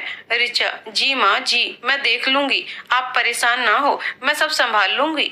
बहुत देर हो गई है, अब आप भी दवा खाकर सो जाइए, आप थक गई होंगी, सुबह से काम में लगी हैं। सावित्री जी, हाँ बहू, थक तो गई हूँ, चलो अब तुम भी आराम कर लो। ऋचा अपने कमरे में आती है और बाथरूम में कपड़े चेंज करने चली जाती है। चेंज करके बाहर आती है तो ऋषि को बेड पर लेटा हुआ देखकर बालकनी में चली जाती है। वहां झूले पर बैठकर एकटक चांद को देखने लगती है। ऋषि ऋचा के पास आता है और वहीं झूले के पास खड़ा हो जाता है, मगर ऋचा तो जैसे पूरी तरह से चांद में खोई हुई है। जब काफी देर तक ऋचा अपने ख्यालों से बाहर नहीं आती तो वह ऋचा का हाथ पकड़कर उसे कमरे में लाता है। ऋषि, बहुत रात हो गई है, कब तक यूं ही चांद से बातें करती रहोगी, चलो सो जाओ। और दोनों बेड पर जाकर सो जाते हैं। थोड़ी देर बाद ऋषि जैसे ही ऋचा से बात करने के लिए घूमता है, वैसे ही सावित्री जी ऋषि को आवाज देती हैं। सावित्री, ऋषि ऋषि देख तो, तेरे पापा के सिर में बहुत दर्द हो रहा है, चलकर कोई दवा दे दो तो वह भी चैन से सो जाते। ऋषि तुरंत ही कमरे से बाहर आता है और सावित्री जी के साथ अपने पापा के पास जाता है। उन्हें दवा देकर अपने कमरे में वापस लौट आता है। वापस आकर ऋषि देखता है कि ऋचा तो सो गई है। ये देखकर ऋषि उदास हो जाता है। ऋषि, ये क्या ऋचा, आप इतनी जल्दी कैसे सो गईं? दिन भर तो आप बाकी सबके साथ काम में लगी रहती हैं, रात में तो उस चांद से बात करती हैं या फिर सो जाती हैं। मेरे लिए तो समय ही नहीं है आपके पास। इतना कहकर ऋषि बेड पर ऋचा के पास ही बैठ जाता है। ऋषि, आप कितनी मासूम और सुंदर हैं ऋचा, कोई चाहकर भी खुद को आपसे प्यार करने से रोक नहीं सकता। उसके चेहरे पर आ रही बालों की लटों को देखकर अपने दिल पर हाथ रख लेता है। मुझसे ज्यादा खुशकिस्मत तो ये आपकी जुल्फे हैं, जिन्हें आपके गोरे गोरे गालों और गुलाबी होठों को चूमने का मौका मिल रहा है। और कहता है, इस खूबसूरती पर कौन ना मर जाए है खुदा। वो कत्ल भी करते हैं और हाथ में तलवार भी नहीं। ऋचा को देखते देखते ही ऋषि भी सो जाता है। सुबह जब ऋचा सोकर उठती है तो देखती है कि ऋषि का हाथ उसकी कमर पर है। वो धीरे से ऋषि का हाथ हटाने की कोशिश करती है, लेकिन उसकी पकड़ और भी ज्यादा मजबूत हो जाती है और ऋषि उसे एक झटके में अपने पास खींच लेता है और ऋचा को अपनी बाहों में कैद कर लेता है। ऋषि की हरकत ऋचा के दिल की धड़कनों को बढ़ा देती है। उसका दिल बुलेट ट्रेन की स्पीड से धड़क रहा है। उसकी आवाज ऋषि भी सुन पा रहा है। ऋषि, गुड मॉर्निंग श्रीमती जी। उसके चेहरे पर हाथ फेरते हुए, आपकी खूबसूरती देखकर हमारी सुबह और भी खूबसूरत हो गई है। फिर उसका माथा चूमकर, कल तुम जल्दी क्यों सो गई थी? झूठा गुस्सा दिखाते हुए, बेचारे मेरे दिल पर तुम्हें जरा सी भी दया नहीं आती। सारा दिन तो इसे तड़पाती हो और रात को जब हमारा नंबर आता है तब आपकी बेरहम नींद हमारे प्यार की दुश्मन बन जाती है। ऋचा प्लीज थोड़ा तो हमारे बारे में सोचा करो। ऑलरेडी हम तुमसे इतना दूर रह लिए, अब और नहीं रहा जाता। इतना कहकर दोनों एक दूसरे की आंखों में देखने लगते हैं और उसकी गहराई में खो जाते हैं। तभी अलार्म बजता है और दोनों हड़बड़ाकर अलग हो जाते हैं। ऋचा शर्माकर बाथरूम में चली जाती है और इसी अलार्म को बंद करके कहता है, सब मेरे प्यार के दुश्मन बने हुए हैं। ऋचा तैयार होकर नीचे चली जाती है और सबको नाश्ता सर्व करती है। फिर सभी रूही की हल्दी की रस्म के लिए तैयार होते हैं। रूही आज पीले रंग का लहंगा विद ऑरेंज बूटी और उस पर से फूलों की ज्वेलरी में बहुत ही सुंदर लग रही थी। ऋचा भी पीली साड़ी विद गोल्डन वर्क में बहुत ही सुंदर लग रही है। उस पर से मांग में सिंदूर, गले में मंगलसूत्र और हाथों में चूड़ियां उसकी खूबसूरती में चार चांद लगा रहे हैं। ऋषि भी आज white kurta with yellow jacket में बहुत हैंडसम लग रहा है। आंगन में रूही बैठी है और सभी उसे हल्दी लगा रहे हैं। कुछ औरतें मंगल गीत गा रही हैं। सबसे पहले सावित्री जी और कैलाश जी ने अपनी लाडली को हल्दी लगाई। इसके बाद ऋषि और ऋचा ने भी रूही को हल्दी लगाई। तभी रिया, ऋचा की बहन, कहती है, ऋषि हमने सुना है कि आप बहुत ही अच्छा गाना गाते हैं। आज हम भी तो जाने कि आपके भैया आपकी सच्ची तारीफ करते हैं या? ऋषि, जरूर भाभी, मगर उसके बाद ऋचा को भी गाना पड़ेगा। बोलिए मंजूर है? रूही, श्योर भाई, भाभी की तरफ से मैं प्रॉमिस करती हूँ। ऋचा, नहीं नहीं, मुझे गाना नहीं आता प्लीज। ऋषि अपना गिटार लेकर आता है और एक रोमांटिक गाना ऋचा को देखकर गाता है। गाना सुनकर सभी तालियां बजाते हैं, ऋषि के गाने की तारीफ करते हैं। तभी रिया, वाह देवर जी, आपकी आवाज तो बहुत मीठी है। ऋषि ऋचा के गले में हाथ डालकर, वो तो है भाभी, आखिर मेरे पास पूरी की पूरी मिठाई की दुकान जो है।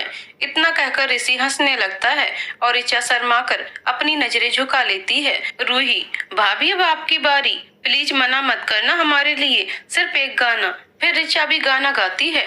ऋचा का गाना सुन सभी लोग तालियों के साथ उसकी बहुत तारीफ करते हैं। रूही, वाह भाभी, आपने तो उदित नारायण और बाली ब्रह्म भट्ट को भी पीछे छोड़ दिया। यू आर सुपर भाभी। ऋषि, सच में ऋचा, तुमने तो बहुत ही अच्छा गाया है। तुम्हारे इस टैलेंट के बारे में मुझे तो पता ही नहीं था, और कौन कौन से राज छुपाए हैं हमें भी तो पता चले। वैसे मुझे लगा था कि तुम मेरे लिए मेरे सैया सुपरस्टार वाला गाना गाओगी, लेकिन ऋषि की इस बात पर ऋचा हंस देती है और कहती है, क्या ऋषि, सुपरस्टार और आप? मजाक अच्छा है। बहुत दिन बाद ऋषि ऋचा से ऐसे दिल खोलकर हंसते हुए देखकर बहुत खुश हो जाता है और उसकी हंसी में खो जाता है। तभी बुआ जी आती हैं और चिल्लाते हुए ऋचा से पूछती हैं, बुआ जी, क्या बहुरिया, तुम्हारे माँ बाप ने तुमको कौन संस्कार सिखाए भी हैं या ऐसे ही भेज दिए हैं? पति का नाम लेते तुमको शर्म नहीं आती? अरे मायके का ना सही, ससुराल का तो मान रख लेती, कुलच्छणी कहीं की। अब यहीं खड़ी खड़ी क्या कर रही है? जा जाकर मेरे और तेरे फूफा जी के लिए चाय बना। ऋचा चुपचाप सिर झुकाए बुआ जी की बातें सुन लेती है और रसोई में जाकर चाय बनाने लगती है। बुआ की बातें सुनकर ऋषि बहुत गुस्सा हो जाता है। तभी रूही, बुआ जी, अच्छा ये बताइए कि सास और पति में से किसकी बात को पहले स्वीकारना चाहिए? बुआ जी, प्यार से पति की बात को लाडो, क्योंकि पहला रिश्ता तो पति से ही जुड़ता है, बाकी सारे रिश्ते बाद में आते हैं। मगर तू ये क्यों पूछ रही है? रूही, वो क्या है ना बुआ जी कि साहिल चाहते हैं कि मैं शादी के बाद उन्हें नाम से ही बुलाऊं, तब तो मेरी सास भी मुझे ऐसे ही ताने मारेगी। बुआ जी, प्यार से सर पर हाथ फेरते हुए, मेरी लाडो को जो ताने सुनाएगा उसका ना मुंह नोच लूंगी मैं। रूही, तब तो भाभी की माँ को भी ऐसा ही कुछ करना चाहिए। इतना सुनकर बुआ जी चुप हो जाती हैं। सावित्री जी गुस्से से, रूही, ये क्या तरीका हुआ बड़ों से बात करने का? रूही, सॉरी माँ, सॉरी बुआ जी। नजरें झुकाकर रूही की बात सुनकर ऋषि मुस्कुरा देता है और रसोई में ऋचा के पास चला जाता है। वहाँ जाकर वह ऋचा को रोते हुए देखता है तो पीछे से उसकी कमर को पकड़कर उसकी पीठ को अपने सीने से लगा लेता है और उसके कंधे पर चेहरा रखकर उससे कहता है, ऋषि, सॉरी रिचा, बुआ की तरफ से मैं माफी मांगता हूँ, प्लीज मत रो, तुम्हारे आंसू मुझसे बर्दाश्त नहीं होते। ऋषि के इस तरह छूने से रिचा सिहर उठती है, ऋषि से दूर होकर और बात को टालते हुए कहती है, आप बहुत अच्छा गाते हैं ऋषि, और तुम भी। इतना कहकर रिचा को अपने पास खींच लेता है और उसकी तरफ झुकने लगता है। तभी बाहर से बुआ जी आवाज देती हैं और रिचा चाय लेकर बाहर जाती है। बाहर सभी रूही को हल्दी लगा रहे हैं, जिसे देखकर सावित्री जी और कैलाश जी की आंखों में नमी है। हल्दी की रस्म पूरी होती है और रिचा रूही को लेकर उसके कमरे में आ जाती है। रूही को बाथरूम में भेजकर रिचा जब अपने कमरे में आती है तो ऋषि धीरे से कमरे का दरवाजा बंद कर देता है और रिचा के पास जाकर उसके गालों पर हल्दी लगा देता है और कहता है, ऋषि, अपनी हल्दी की रस्म में तो मैं तुम्हें हल्दी लगा नहीं पाया था, तो सोचा अभी लगा दूं। रिचा के साथ साथ ऋषि भी बाथरूम में घुस आता है, जिसे देखकर रिचा घबरा जाती है और पूछती है, आप यहाँ? ऋषि रिचा की घबराहट भांपते हुए, मैं तो यहाँ हाथ धोने के लिए आया था, लेकिन अगर तुम्हारा कोई और इरादा हो तो बोलो। इतना कहकर वो अपनी आंख विंग करता है और रिचा की तरफ बढ़ने लगता है, जिसे देखकर रिचा हड़बड़ाकर बाथरूम से बाहर निकल जाती है। रिचा की हालत पर ऋषि हंसने लगता है और नीचे चला जाता है। शाम को रूही की मेहंदी की रस्म की तैयारियां चल रही हैं। रूही ने हरे रंग का Banarasi suit with golden jewellery पहना है, जिसमें वो बहुत ही प्यारी लग रही है। रिचा ने भी ग्रीन नेट का lehenga choli with multi colour दुपट्टा पहना है। बालों के पीछे करके चोटी बनाई है जो कमर तक जाती है। ऋषि ने green T shirt with white jeans पहनी है और वह भी बहुत हैंडसम लग रहा है। रिचा रूही को सगुन की मेहंदी लगाती है, फिर मेहंदी वाली लड़की को साहिल का नाम रूही के हाथों में लिखने को बोलकर चली जाती है।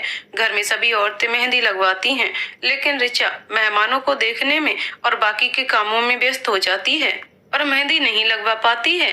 जब रूही रिचा को मेहंदी लगवाने को कहती है तो ताई जी ये कहकर मना कर देती हैं कि शादी रूही की है, रिचा की नहीं है, और अगर रिचा मेहंदी लगाकर बैठ जाएगी तो काम कौन करेगा। ताई जी की बात सुनकर ऋषि और रूही दोनों ही बहुत नाराज हो जाते हैं, मगर सावित्री जी के कहने पर चुप हो जाते हैं।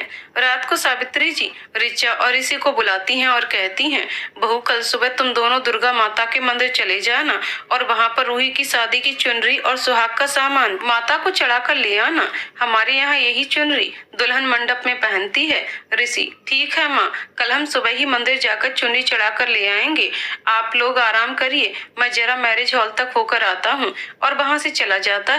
रिचा भी सब काम खत्म करके अपने कमरे में चली जाती है और ऋषि जब लौटता है तो देखता है कि रिचा सो रही है और रूही उसके हाथ में मेहंदी लगा रही है। ऋषि, ये क्या कर रही हो रूही, अभी तक सोई नहीं? रूही चुप रहने का इशारा करके, धीरे बोलो भैया, वरना भाभी जाग जाएंगी। मैं भाभी को मेहंदी लगा रही हूँ। वो भाभी आज काम में व्यस्त होने के कारण मेहंदी नहीं लगा पाई और उनका ये सूना सूना हाथ मुझे अच्छा नहीं लग रहा है, इसीलिए मैं भाभी को अपने हाथों से मेहंदी लगा रही हूँ। ऋषि, अरे वाह, भाभी की लाडली, भाभी की इतनी चिंता, चल अब जाकर सो जा, बाकी मैं कर दूंगा। रूही, थैंक यू भैया, मगर भूलना नहीं लगा देना प्लीज। ऋषि, हाँ हाँ, सिर्फ तेरी भाभी नहीं है बल्कि मेरी बीवी भी है, तो भूलने का सवाल ही पैदा नहीं होता। ठीक है, गुड नाइट। रूही ऋषि को गुड नाइट बोलकर अपने कमरे में चली जाती है और ऋषि कपड़े बदलकर रिचा के पास आता है। ऋषि देखता है कि रिचा बहुत ही मासूमियत से सो रही है, उसके चेहरे पर एक प्यारी सी स्माइल है। ये देखकर ऋषि भी मुस्कुरा देता है। अब वो देखता है कि रिचा के एक हाथ में तो मेहंदी लगी हुई है, लेकिन दूसरा हाथ सूना है। ऋषि सोचता है कि उसे तो मेहंदी लगानी नहीं आती, तो वह मेहंदी कैसे लगाएगा। तभी उसे एक आइडिया आता है। वह रिचा के हाथ में एक बड़ा सा दिल बनाता है और उसमें ऋषि लफ्ज़ रिचा लिख देता है और सो जाता है। सुबह जब रिचा उठती है तो अपने दोनों हाथों में मेहंदी लगी हुई देखकर चौंक जाती है, मगर फिर ऋषि की शरारत समझकर खुश हो जाती है और बहुत प्यार से एकटक ऋषि को देखने लगती है। देखते देखते उसकी आंखों से आंसू बहने लगते हैं। काफी देर तक रिचा इसी अवस्था में बैठी रहती है। रिचा अपने ख्यालों में इस तरह खोई हुई है कि उसे अलार्म की आवाज भी सुनाई नहीं दे रही है। अलार्म की आवाज से ऋषि की नींद खुल जाती है। ऋषि जब रिचा को इस तरह खुद को देखता और रोता हुआ पाता है तो वह घबरा जाता है। रिचा के आंसू पहुंचकर उसे अपने गले से लगा लेता है। काफी देर तक रिचा से सकती रहती है और फिर ऋषि से अलग हो जाती है। ऋषि जब उससे रोने की वजह पूछता है तो वह नामे सिर हिला देती है और बाथरूम की तरफ बढ़ जाती है। थोड़ी देर बाद दोनों तैयार होकर नीचे आते हैं। ऋचा ने लाल चुनरी प्रिंट की गोटा लगी साड़ी पहनी हुई है और बालों का सुंदर सा जूड़ा बनाया हुआ है। Open pallu sari with deep neck blouse में बहुत ही सुंदर लग रही है, जबकि ऋषि ने black pant with light grey shirt पहनी है। हाथों में ब्रांडेड वॉच और कड़ा पहना है। शर्ट की स्लीव को हाफ फोल्ड किया हुआ है। वह भी काफी ड्रेसिंग लग रहा है। ऋचा पूजा की सामग्री, चुनरी, सुहाग का सामान और फल फूल मीठा लेकर ऋषि के साथ गाड़ी में बैठ जाती है और ऋषि गाड़ी स्टार्ट करता है। काफी देर तक गाड़ी में खामोशी रहती है तो ऋषि एफएम रेडियो चला देता है और उस पर गाना बजता है। ना कजरे की धार, ना मोतियों के हार, ना कोई किया श्रृंगार, फिर भी कितनी सुंदर हो। गाना सुनकर ऋषि बार बार ऋचा को देखने लगता है, क्योंकि ये गाना बिल्कुल ऋचा को सूट करता है, जिससे वह असहज हो जाती है और गाना बदल देती है। दूसरा गाना बजता है, मैंने जब देखा था तुझको, रात भी वो याद है मुझको। दूसरा गाना बजता है, जिसे सुनकर ऋषि मुस्कुराने लगता है और ऋचा गुस्से से एकदम एफएम बंद करने के लिए हाथ बढ़ाती है, मगर ऋषि उसका हाथ पकड़कर चूम लेता है और गियर पर हाथ रख देता है। ये गाना ऋषि के दिल का हाल बयां कर रहा है, गाने के माध्यम से ही सही, लेकिन ऋषि ऋचा को अपने मन की बात बताना चाहता है। ऋचा खामोश होकर बाहर की तरफ देखने लगती है। थोड़ी देर बाद दोनों मंदिर पहुंच जाते हैं। ऋचा मंदिर के गेट पर उतर जाती है और ऋषि कार पार्क करने चला जाता है। ऋचा देखती है कि मंदिर में बहुत लंबी कतार लगी है, मगर सभी लड़कियां और औरतें एक ही तरफ देख रही हैं। तो वह भी जब उसी तरफ देखती है तो सामने से ऋषि आता हुआ दिखाई देता है। लंबा चौड़ा गठीला बदन, गोरा रंग, आंखों पर सनग्लासेस। ऋचा को अपनी किस्मत पर रश्क होने लगता है। जब ऋषि ऋचा को अपनी तरफ देखते हुए पाता है तो सनग्लासेस शर्ट में लगाते हुए इशारे से पूछता है, क्या हुआ? ऋचा मुस्कुराकर ना में सर हिला देती है। इतना बड़ा अधिकारी होने के कारण ऋषि को वीआईपी सुरक्षा व्यवस्था दी जाती है। मंदिर पहुंचकर दोनों चुनरी सहित सभी सामान पंडित जी को माता के चरणों में अर्पण करने के लिए दे देते हैं। पूजा करने के बाद पंडित जी ऋचा की गोद भरते हैं और दोनों को अखंड सौभाग्य का आशीर्वाद देते हैं। दर्शन करने के बाद दोनों संकट मोचन हनुमान मंदिर जाते हैं। वहां 1.25 किलो लड्डू चढ़ाते हैं और भगवान से बिना किसी संकट के विवाह संपन्न होने का आशीर्वाद मांगते हैं। दर्शन करके जब दोनों बाहर आने लगते हैं तब एक लड़की ऋषि से टकरा जाती है। ऋषि उसे गिरने से बचाने के लिए उसे कमर से पकड़ लेता है। ऋषि को इस तरह दूसरी लड़की के करीब देखकर ऋचा को गुस्सा आने लगता है और वह ऋषि को गुस्से से घूरने लगती है। ऋचा को खुद को घूरता पाकर ऋषि समझ जाता है ऋचा को उसका इस तरह किसी लड़की को पकड़ना बिल्कुल भी पसंद नहीं आ रहा है। वह तुरंत ही उस लड़की को सीधा खड़ा करता है और सॉरी सिस्टर बोलकर ऋचा का हाथ पकड़कर बाहर जाने लगता है। ऋषि की इस हरकत पर जहां उस लड़की का मुंह उतर जाता है, वहीं ऋचा मुस्कुराने लगती है। बाहर आकर दोनों कार में बैठ जाते हैं और गाड़ी घर की तरफ घुमा लेते हैं। ऋचा अभी भी खुद को मुस्कुराने से रोक नहीं पा रही थी। तभी ऋषि, क्या बात है, बहुत मुस्कुरा रही हो? ऋचा ना में सिर हिला देती है। एक बात कहूँ, मैं चाहता हूँ कि हम दोनों एक दूसरे को अपने नाम से बुलाएं। मेरा मतलब है कि तुम मुझे ऋचा नाम से और मैं तुम्हें ऋषि के नाम से बुलाऊं। इस तरह से कोई नाराज भी नहीं होगा और हमें अकॉर्ड भी नहीं लगेगा। ऋषि की बात सुनकर ऋचा हाँ में सिर हिला देती है। दोनों घर पहुंचते हैं। ऋचा गाड़ी से उतर जाती है और ऋषि मैरिज हॉल की तरफ बढ़ जाता है। घर पर शादी के रीति रिवाज संपन्न होते हैं। शाम को 5 बजे तक सभी को मैरिज हॉल पहुंचना था, इसीलिए सभी शाम की तैयारी में लग जाते हैं। रूही के साथ ब्यूटी पार्लर चली जाती है। सभी तैयार होकर मैरिज हॉल पहुंच जाते हैं। बारात भी बैंड बाजे के साथ निकल चुकी है। ऋचा ऋषि को फोन करके पार्लर आने को बोलती है। आज ऋषि ने ब्लैक 3 पीस सूट पहना है। एक हाथ में ब्रांडेड वॉच और दूसरे हाथ में सोने का ब्रेसलेट और सर पर गुलाबी पगड़ी। ऋषि बहुत ही हैंडसम लग रहा है। पार्लर पहुंचकर ऋषि ऋचा को फोन करके बाहर बुलाता है। रूही ने maroon colour with golden work का लहंगा चोली पहना है, साथ में मैचिंग ज्वेलरी। रूही तो आज किसी रियासत की राजकुमारी लग रही है। ऋचा ने ब्लैक कलर की Banarasi sari with backless blouse पहना है। बालों में सुंदर सा जूड़ा बनाया हुआ है। मांग में सिंदूर, गले में चोकर सेट, हाथों में सोने के जड़ाऊ कड़े, माथे पर छोटी सी बिंदी, नाक में छोटी सी नथ और होठों पर लाल लिपस्टिक ऋषि का दिल धड़काने के लिए काफी है। ऋषि तो जैसे ऋचा की खूबसूरती में खो ही गया था। जहां ऋषि ऋचा की खूबसूरती में खो गया है। वहीं ऋचा भी अपलक ऋषि को ही देखे जा रही है। तीनों गाड़ी में बैठ जाते हैं और मैरिज हॉल पहुंचते हैं। ऋषि उन्हें पीछे वाले गेट से अंदर आने को बोलता है और गाड़ी पार्क करने चला जाता है। अंदर जाने पर जब सावित्री जी उन तीनों को देखती हैं तो उन्हें कान के पीछे काला टीका लगाती हैं। ऋचा दूल्हे के स्वागत के लिए आरती की थाली सजाने में व्यस्त रहती है, लेकिन ऋषि का दिल तो उसकी गोरी गोरी पीठ पर ही अटका हुआ था। मौका मिलते ही ऋषि ऋचा को पीछे की लॉबी में ले जाता है। उसकी ये हरकत ऋचा की धड़कन को बढ़ा देती है। पहले तो ऋषि ऋचा की खूबसूरत पीठ को सहलाता है और फिर कहता है कि सॉरी ऋचा, आज तुम बहुत ही खूबसूरत लग रही हो और चाहकर भी मैं खुद को रोक नहीं पा रहा हूँ, और उसके होठों पर अपने होठ रख देता है। ऋषि की इस हरकत पर ऋचा जम सी जाती है। फिर वह ऋचा के जूड़े से पिन निकाल देता है। ऋचा के खूबसूरत लंबे बाल खुलकर उसके कमर पर लहराने लगते हैं। तभी ऋषि कहता है कि मैं नहीं चाहता तुम्हें मेरे सिवा कोई और देखे। इतना कहकर ऋषि वहाँ से जाने लगता है तो ऋचा उसे रुकने को कहती है और अपने साड़ी के पल्लू से ऋषि के होठों पर लगी लिपस्टिक पोंछने लग जाती है। ऋचा की इस हरकत पर ऋषि मुस्कुरा देता है और आई लव यू बोलकर वहाँ से चला जाता है। थोड़ी देर में बारात आ जाती है और सभी बारात के स्वागत में लग जाते हैं।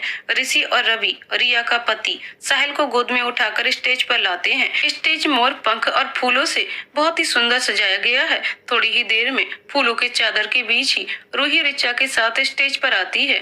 तभी साहिल रूही की तरफ अपना हाथ बढ़ाता है।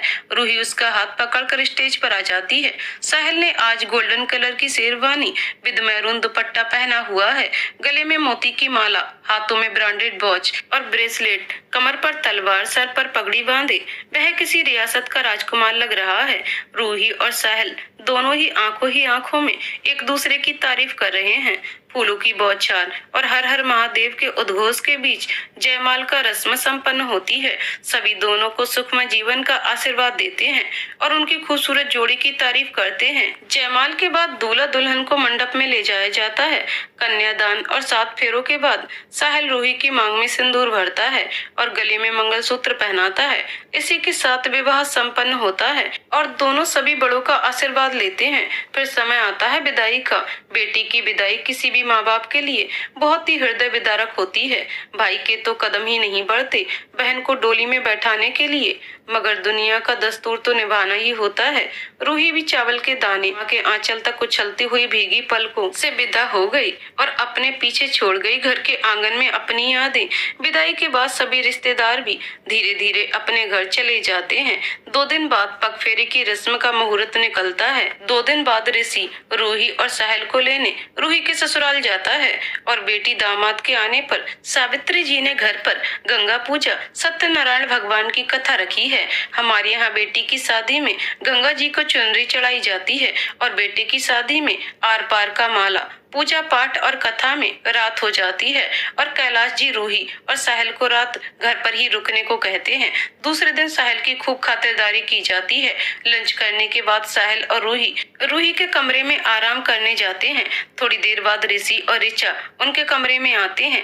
ऋषि, साहिल मेरी बहन बहुत ही नाजों से पली है, इसे दुनियादारी की बिल्कुल भी समझ नहीं है। तुमसे करबद्ध निवेदन है कि मेरी रूही को मुझसे भी ज्यादा ख्याल रखना। ऋचा, हाँ साहिल जी, मैंने अपने जीवन की सबसे अनमोल चीज आपको सौंपी है, प्लीज उसका ध्यान रखिएगा। साहिल जी, रूही सिर्फ मेरी ननद नहीं है बल्कि मेरी छोटी बहन, मेरी दोस्त, मेरी बेटी सब है। मैंने आपको सिर्फ रूही नहीं बल्कि उसके रूप में अपने बहुत से रिश्ते सौंपे हैं। मेरी रूही बहुत नादान है, बहुत बचपना है उसमें, मगर दिल की बहुत साफ है। साहिल जी, मैं जानती हूँ कि आप बहुत समझदार हैं। उसकी सभी नादानियों को माफ कर दीजिएगा। मैं जानती हूँ कि वो अभी बहुत सी गलतियाँ करेगी, मगर आप उसकी सभी गलतियों को सुधार दीजिएगा। मैं जानती हूँ कि आप रूही से बहुत प्यार करते हैं। बस आपसे निवेदन है कि परिस्थिति चाहे जैसी भी क्यों ना हो, आप मेरी रूही का हाथ कभी नहीं छोड़िए। कभी नहीं मतलब कभी नहीं। साहिल, भैया भाभी, मैं जानता हूँ कि आप सभी रूही को बहुत प्यार करते हैं, ज्यादा तो नहीं पर इतना वादा करता हूँ कि उसकी आंखों में कभी आंसू नहीं आने दूंगा। भाभी, मैं जानता हूँ कि आपने हमारी बहुत मदद की है। अगर आप नहीं होती तो शायद आज हम साथ नहीं होते। मैंने उसका हाथ छोड़ने के लिए नहीं पकड़ा बल्कि सारी उम्र निभाने के लिए पकड़ा है। और जहाँ तक बात रही उसकी नादानियों की, तो उसकी इन्हीं नादानियों से तो मुझे मोहब्बत है। आप सभी बेफिक्र रहिए, शिकायत का मौका नहीं दूंगा। साहिल की बात सुनकर ऋषि और ऋचा दोनों मुस्कुराने लगते हैं। तभी ऋचा एक लिफाफा साहिल जी की तरफ बढ़ाती है और कहती है कि ये है मेरे और ऋषि की तरफ से शादी का तोहफा। साहिल जब लिफाफा खोलता है तो मुस्कुरा देता है और कहता है कि भाभी इसकी कोई आवश्यकता नहीं है, और लिफाफा रूही की तरफ बढ़ा देता है। लिफाफा देखकर रूही खुश हो जाती है और कहती है, wow thank you, wow honeymoon package, वो भी शिमला का। सो मच भैया भाभी, आई एम सो हैप्पी। मेरा कब से मन था शिमला जाने का। इतना कहकर वो ऋचा को गले से लगा लेती है। भैया आप भी चलो ना हमारे साथ। रूही की बात सुनकर जहाँ ऋचा और ऋषि मुस्कुरा देते हैं तो वहीं साहिल अपना माथा पीट लेता है। ऋचा, रूही अब तो बड़ी हो जा, अपने हनीमून पर भाई को कौन साथ ले जाता है भला। रूही, अब साहिल तेरी पहली जिम्मेदारी है। उनकी भी कुछ जरूरतें हैं, कुछ उम्मीदें हैं तुझसे, जिसे पूरा करना तेरा धर्म है। एक बात हमेशा याद रखना, साहिल जी से कभी भी कुछ मत छुपाना। नाराजगी चाहे जितनी भी हो, मगर उनका साथ कभी मत छोड़ना। अपना बचपना इसी आंगन में छोड़ दे और अपनी गृहस्थी समझदारी से संभाल। कभी भी किसी को भी शिकायत का मौका मत देना। ऋचा की बात सुनकर रूही मुस्कुरा देती है और हाँ में सिर हिला देती है और इसी को भी ऋचा का बहुत ख्याल रखने को बोलती है। सभी के बीच बातों का सिलसिला जारी रहता है, लेकिन तभी साहिल घड़ी की तरफ इशारा करके विदाई के लिए कहता है। सभी खूब आशीर्वाद और नम आंखों से दोनों को विदा करते हैं। रूही और साहिल को सभी नम आंखों से विदा करते हैं। दोनों के जाने के बाद सभी बहुत दुखी मन से सो जाते हैं।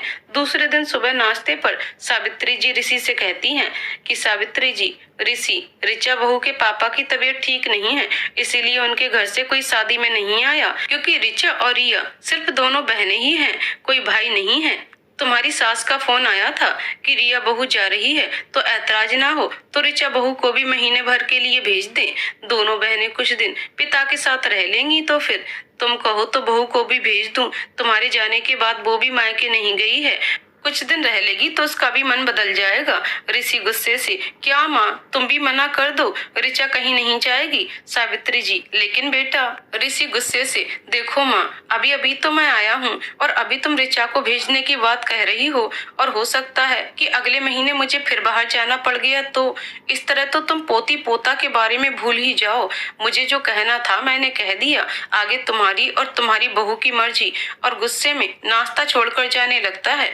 ऋषि की बात सुनकर सावित्री जी चुप हो जाती हैं और कहती हैं, सावित्री जी, अच्छा ठीक है, ठीक से नाश्ता तो कर ले, और सुन, आज मना कर दूंगी, मगर तू तेरी बुआ जी के घर अखंड रामायण का पाठ शुरू होने वाला है, तो शाम को मैं और तेरे पापा वहां जाएंगे। अब पाठ कल देर तक खत्म होगा तो हम लोग परसों आ जाएंगे, तो तू दिन की छुट्टी ले ले। रूही भी नहीं है, बहू घर पर अकेले कैसे रहेगी। ऋषि, ठीक है माँ, मैं देखता हूँ। इतना कहकर ऋषि ऑफिस चला जाता है। सावित्री जी और ऋषि की सारी बातें ऋचा सुन लेती है और दुखी हो जाती है। उसकी आंखों से आंसू बहने लगते हैं, जिसे बहुत ही सावधानी से ऋचा सबसे छुपा लेती है। शाम को कैलाश जी और सावित्री जी बुआ जी के घर चले जाते हैं। उनके जाने के बाद ऋचा के सब्र का बांध टूट जाता है और वह अपने बेड पर तकिए से मुंह छुपाए बेइंतहा रोने लगती है। थोड़ी देर बाद जब ऋषि घर लौटता है तो ऋचा की आंखों को सूजा हुआ और लाल देखकर समझ जाता है कि ऋचा बहुत रोई है। खाना खाने के बाद दोनों कमरे में आते हैं। कपड़े चेंज करके जहां ऋषि बेड पर लेटता है, वहीं ऋचा बालकनी में चली जाती है और चांद को देखकर रोने लगती है। जब काफी देर तक ऋचा अंदर नहीं आती है तो ऋषि भी बालकनी में चला जाता है। ऋषि, ऋचा, मैंने कितनी बार कहा है कि मुझे तुम्हारा यूं रात भर चांद से बातें करना बिल्कुल भी पसंद नहीं है। और हाथ पकड़कर उसे अंदर लाता है और उसके आंसू पोंछते हुए उससे कहता है कि क्या बात है ऋचा, तुम्हारी आंखें इतनी लाल और सूजी हुई क्यों हैं? रूही की याद आ रही है। तो ऋचा नाम में सिर हिला देती है। पापा के पास घर जाना है। तो फिर ऋचा नाम में सिर हिला देती है। फिर क्या बात है? ऋचा, कुछ नहीं। ऋषि, देखो ऋचा, मैं पहले ही तुमसे बहुत दूर रह चुका हूँ, बस अब और नहीं रह सकता, और 1 महीना तो बिल्कुल नहीं। तुम प्लीज मुझे गलत मत समझो। ऋषि की बात सुनकर ऋचा बहुत रोने लगती है। तभी ऋषि, ऋचा प्लीज मत रो, तुम जानती हो ना कि तुम्हारे आंसू मुझसे बर्दाश्त नहीं होते। बहुत बार पूछने पर भी जब ऋचा कुछ नहीं कहती तब ऋषि उसे अपनी कसम देता है और रोने की बजाय पूछता है, ऋचा, ऋषि क्या अगले महीने आप फिर मुझे छोड़कर चले जाएंगे? इतना कहकर वो ऋषि के सीने पर सर रखकर रोने लगती है। ऋषि को ऋचा के ऐसे जवाब की उम्मीद नहीं थी। वो उसके सर पर हाथ फेरने लगता है और ऋषि, ऐसी कोई बात नहीं है ऋचा, वैसे तुमसे ये सब किसने कहा? सब झूठ है, मैं कहीं नहीं जा रहा हूँ। ऋचा, आप झूठ बोल रहे हैं, मैंने आपकी और माँ की सारी बातें सुन ली हैं। ऋषि, नहीं ऋचा, वो तो मैंने बस तुम्हें जाने से रोकने के लिए बोला था। ऋचा दोनों हाथों से कान पकड़ते हुए, आई एम सॉरी ऋषि, शादी से पहले मैंने सब आपको तकलीफ पहुँचाने के लिए नहीं कहा था। आई एम सो सॉरी, आप प्लीज मुझे माफ कर दीजिए। मैं जानती हूँ कि आप मुझसे नाराज हैं, इसीलिए आप मुझे छोड़कर चले गए थे। आई प्रॉमिस, मैं फिर कभी ऐसा कुछ नहीं कहूंगी। आप प्लीज मुझे छोड़कर कहीं मत जाइए। इतना कहकर ऋचा रोते हुए ऋषि के पैरों के पास बैठ जाती है। ऋषि ने कभी नहीं सोचा था कि वह ऋचा को इस तरह टूटता हुआ अपने ही कदमों में देखेगा। ये देखकर ऋषि व्याकुल हो जाता है और ऋचा को उठाकर अपने सीने से लगा लेता है और ऋषि, ऐसा नहीं है Richa, I love you so much Richa. Richa, मुझसे झूठ बोल रहे हैं आप, मुझसे प्यार नहीं करते हैं। अगर आप मुझसे प्यार करते तो आप मुझे इस तरह छोड़कर नहीं चले जाते। आपको मालूम है ऋषि, लोग उस औरत को किस नजर से देखते हैं जिसका पति उसके साथ नहीं होता। कुछ छू कर पाना चाहते हैं तो कुछ नजरों से, और जो दोनों ही नहीं कर पाते वो भद्दे कमेंट करते हैं और रोते हुए, क्यों ऋषि, क्यों किया आपने ऐसा मेरे साथ? मैंने तो बस एक बार आपको आपकी औकात याद दिलाई थी, मगर आपने तो हर पल मुझे मेरी औकात याद दिलाई। ऋषि, आपने सही कहा था कि मेरी कोई औकात नहीं है, क्योंकि एक लड़की की तो कोई औकात नहीं होती है। कभी पिता की, कभी भाई की, कभी पति की और कभी बेटे की औकात से ही उसकी औकात की पहचान होती है। ऋषि, हमारे यहाँ एक आंगन में दो बहनों की शादी नहीं होती, इसीलिए मैंने आपसे ऐसा कहा था। मैं जानती थी कि मैं पापा के खिलाफ नहीं जा सकती हूँ, इसीलिए चाहकर भी मैं आपसे नहीं कह पाई थी कि मैं भी आपसे बहुत प्यार करती हूँ। और मैंने आपसे औकात वाली बात इसलिए कही थी कि अगर आपकी नौकरी अच्छी हुई तो शायद पापा इस रिश्ते के लिए मान जाएं। आई एम सॉरी ऋषि, ऐसा कुछ नहीं है ऋचा, मैं सच में तुमसे बहुत प्यार करता हूँ। ऋचा के आंसू पोंछते हुए, ऋचा, आप झूठ बोल रहे हैं। मैंने आपकी पैकिंग करने के समय आपका एग्रीमेंट वाला पेपर पढ़ लिया था।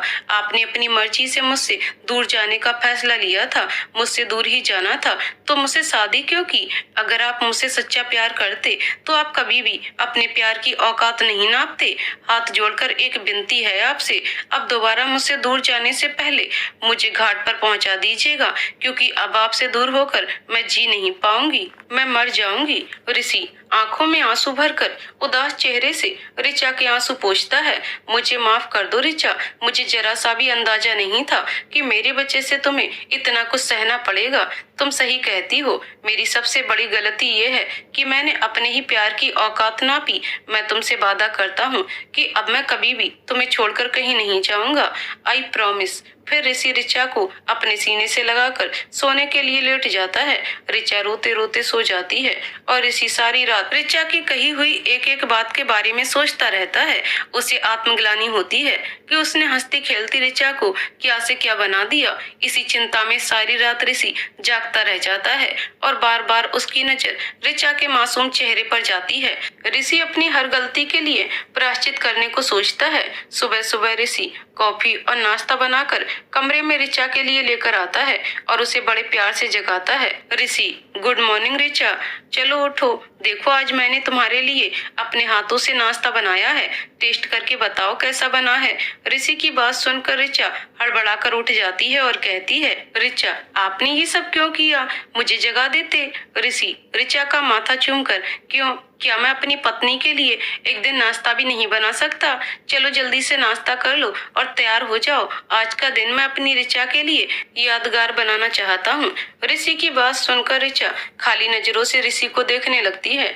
ऋषि, ऐसे क्या देख रही हो, मुझ पर भरोसा है ना? ऋचा, खुद से ज्यादा। ऋषि, तो चलो जल्दी करो। नाश्ता करके दोनों नहा धोकर तैयार हो जाते हैं। सबसे पहले ऋषि ऋचा को विश्वनाथ मंदिर लेकर जाता है और वहां भोलेनाथ से अपनी सभी गलतियों के लिए माफी और सुखी वैवाहिक जीवन के लिए आशीर्वाद मांगता है। उसके बाद मॉल में जाकर ऋचा को खूब ढेर सारी शॉपिंग कराता है। शाम को ऋचा को एक रोमांटिक डेट पर ले जाता है। आज सारा दिन ऋषि के साथ बिताकर ऋचा बहुत खुश हो जाती है। रात में जब दोनों घर पहुंचते हैं तो ऋषि ऋचा को गोद में उठाकर अपने कमरे में ले जाता है। पूरा कमरा गुलाब के फूलों से खूबसूरत सजाया गया है। ये देखकर ऋचा सरप्राइज हो जाती है कि सारा दिन तो ऋषि उसके साथ था, तो फिर ये सब कुछ किसने किया?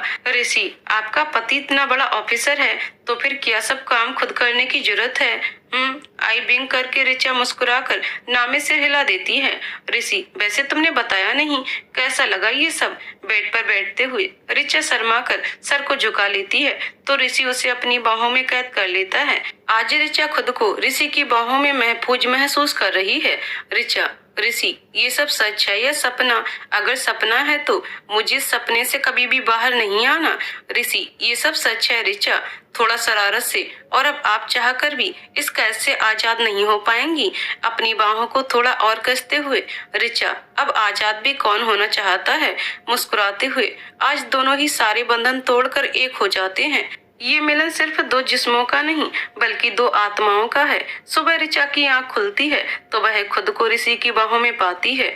आज की सुबह ऋचा को कुछ ज्यादा ही खूबसूरत लग रही थी। वह प्यार से ऋषि का माथा चूमती है और बाथरूम में चली जाती है। तैयार होकर ऋचा ऋषि के लिए कॉफी लेकर आती है और ऋषि को जगाती है। ऋचा ऋषि के गालों पर हाथ फेरकर गुड मॉर्निंग ऋषि। ऋषि ऋचा का हाथ पकड़कर उसे बिस्तर पर खींच लेता है। इतना रूखा सूखा गुड मॉर्निंग, उसके होठों को चूमकर गुड मॉर्निंग ऐसे कहते हैं मिसेज ऋषि। ऋषि की बात सुनकर ऋचा शर्मा जाती है।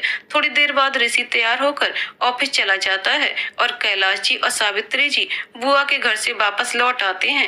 रात खाना खाते समय ऋषि, माँ पापा, मैं सोच रहा था कि कल शनिवार है तो क्यों ना मैं 2 दिन के लिए ऋचा को साथ उसके मायके हो आऊं। उनकी बात भी रह जाएगी और मिलना भी हो जाएगा। कैलाश जी, ठीक है बेटा, ये तो बहुत अच्छा विचार है। तुम दोनों सुबह जल्दी ही निकल जाना ताकि समय से पहुंच जाओ, और हाँ, उन्हें फोन करके अपने आने की सूचना दे देना। ऋषि, ठीक है पापा। इतना कहकर दोनों सोने चले जाते हैं। सुबह ऋषि ऋचा को उसके घर लेकर जाता है। अपने पिता से मिलकर ऋचा बहुत खुश हो जाती है। अब तो ऋषि ऋचा की छोटी छोटी खुशियों का भी बहुत ध्यान रखता है। लगभग साल भर बाद उनके घर में एक नन्हे बाल गोपाल का जन्म होता है जो उनके जीवन को प्रेम नई रोशनी से भर देता है, जिसका नाम ऋषभ रखा जाता है। इसी तरह हंसी खुशी जीवन बीतने लगता है। दोस्तों, कहानी यहीं पर समाप्त होती है। तो दोस्तों, आपको कहानी कैसी लगी कमेंट करके जरूर बताइएगा। कहानी पसंद आई हो तो वीडियो को लाइक शेयर करें और चैनल को सब्सक्राइब करें। कहानी को पूरा सुनने के लिए बहुत बहुत धन्यवाद दोस्तों।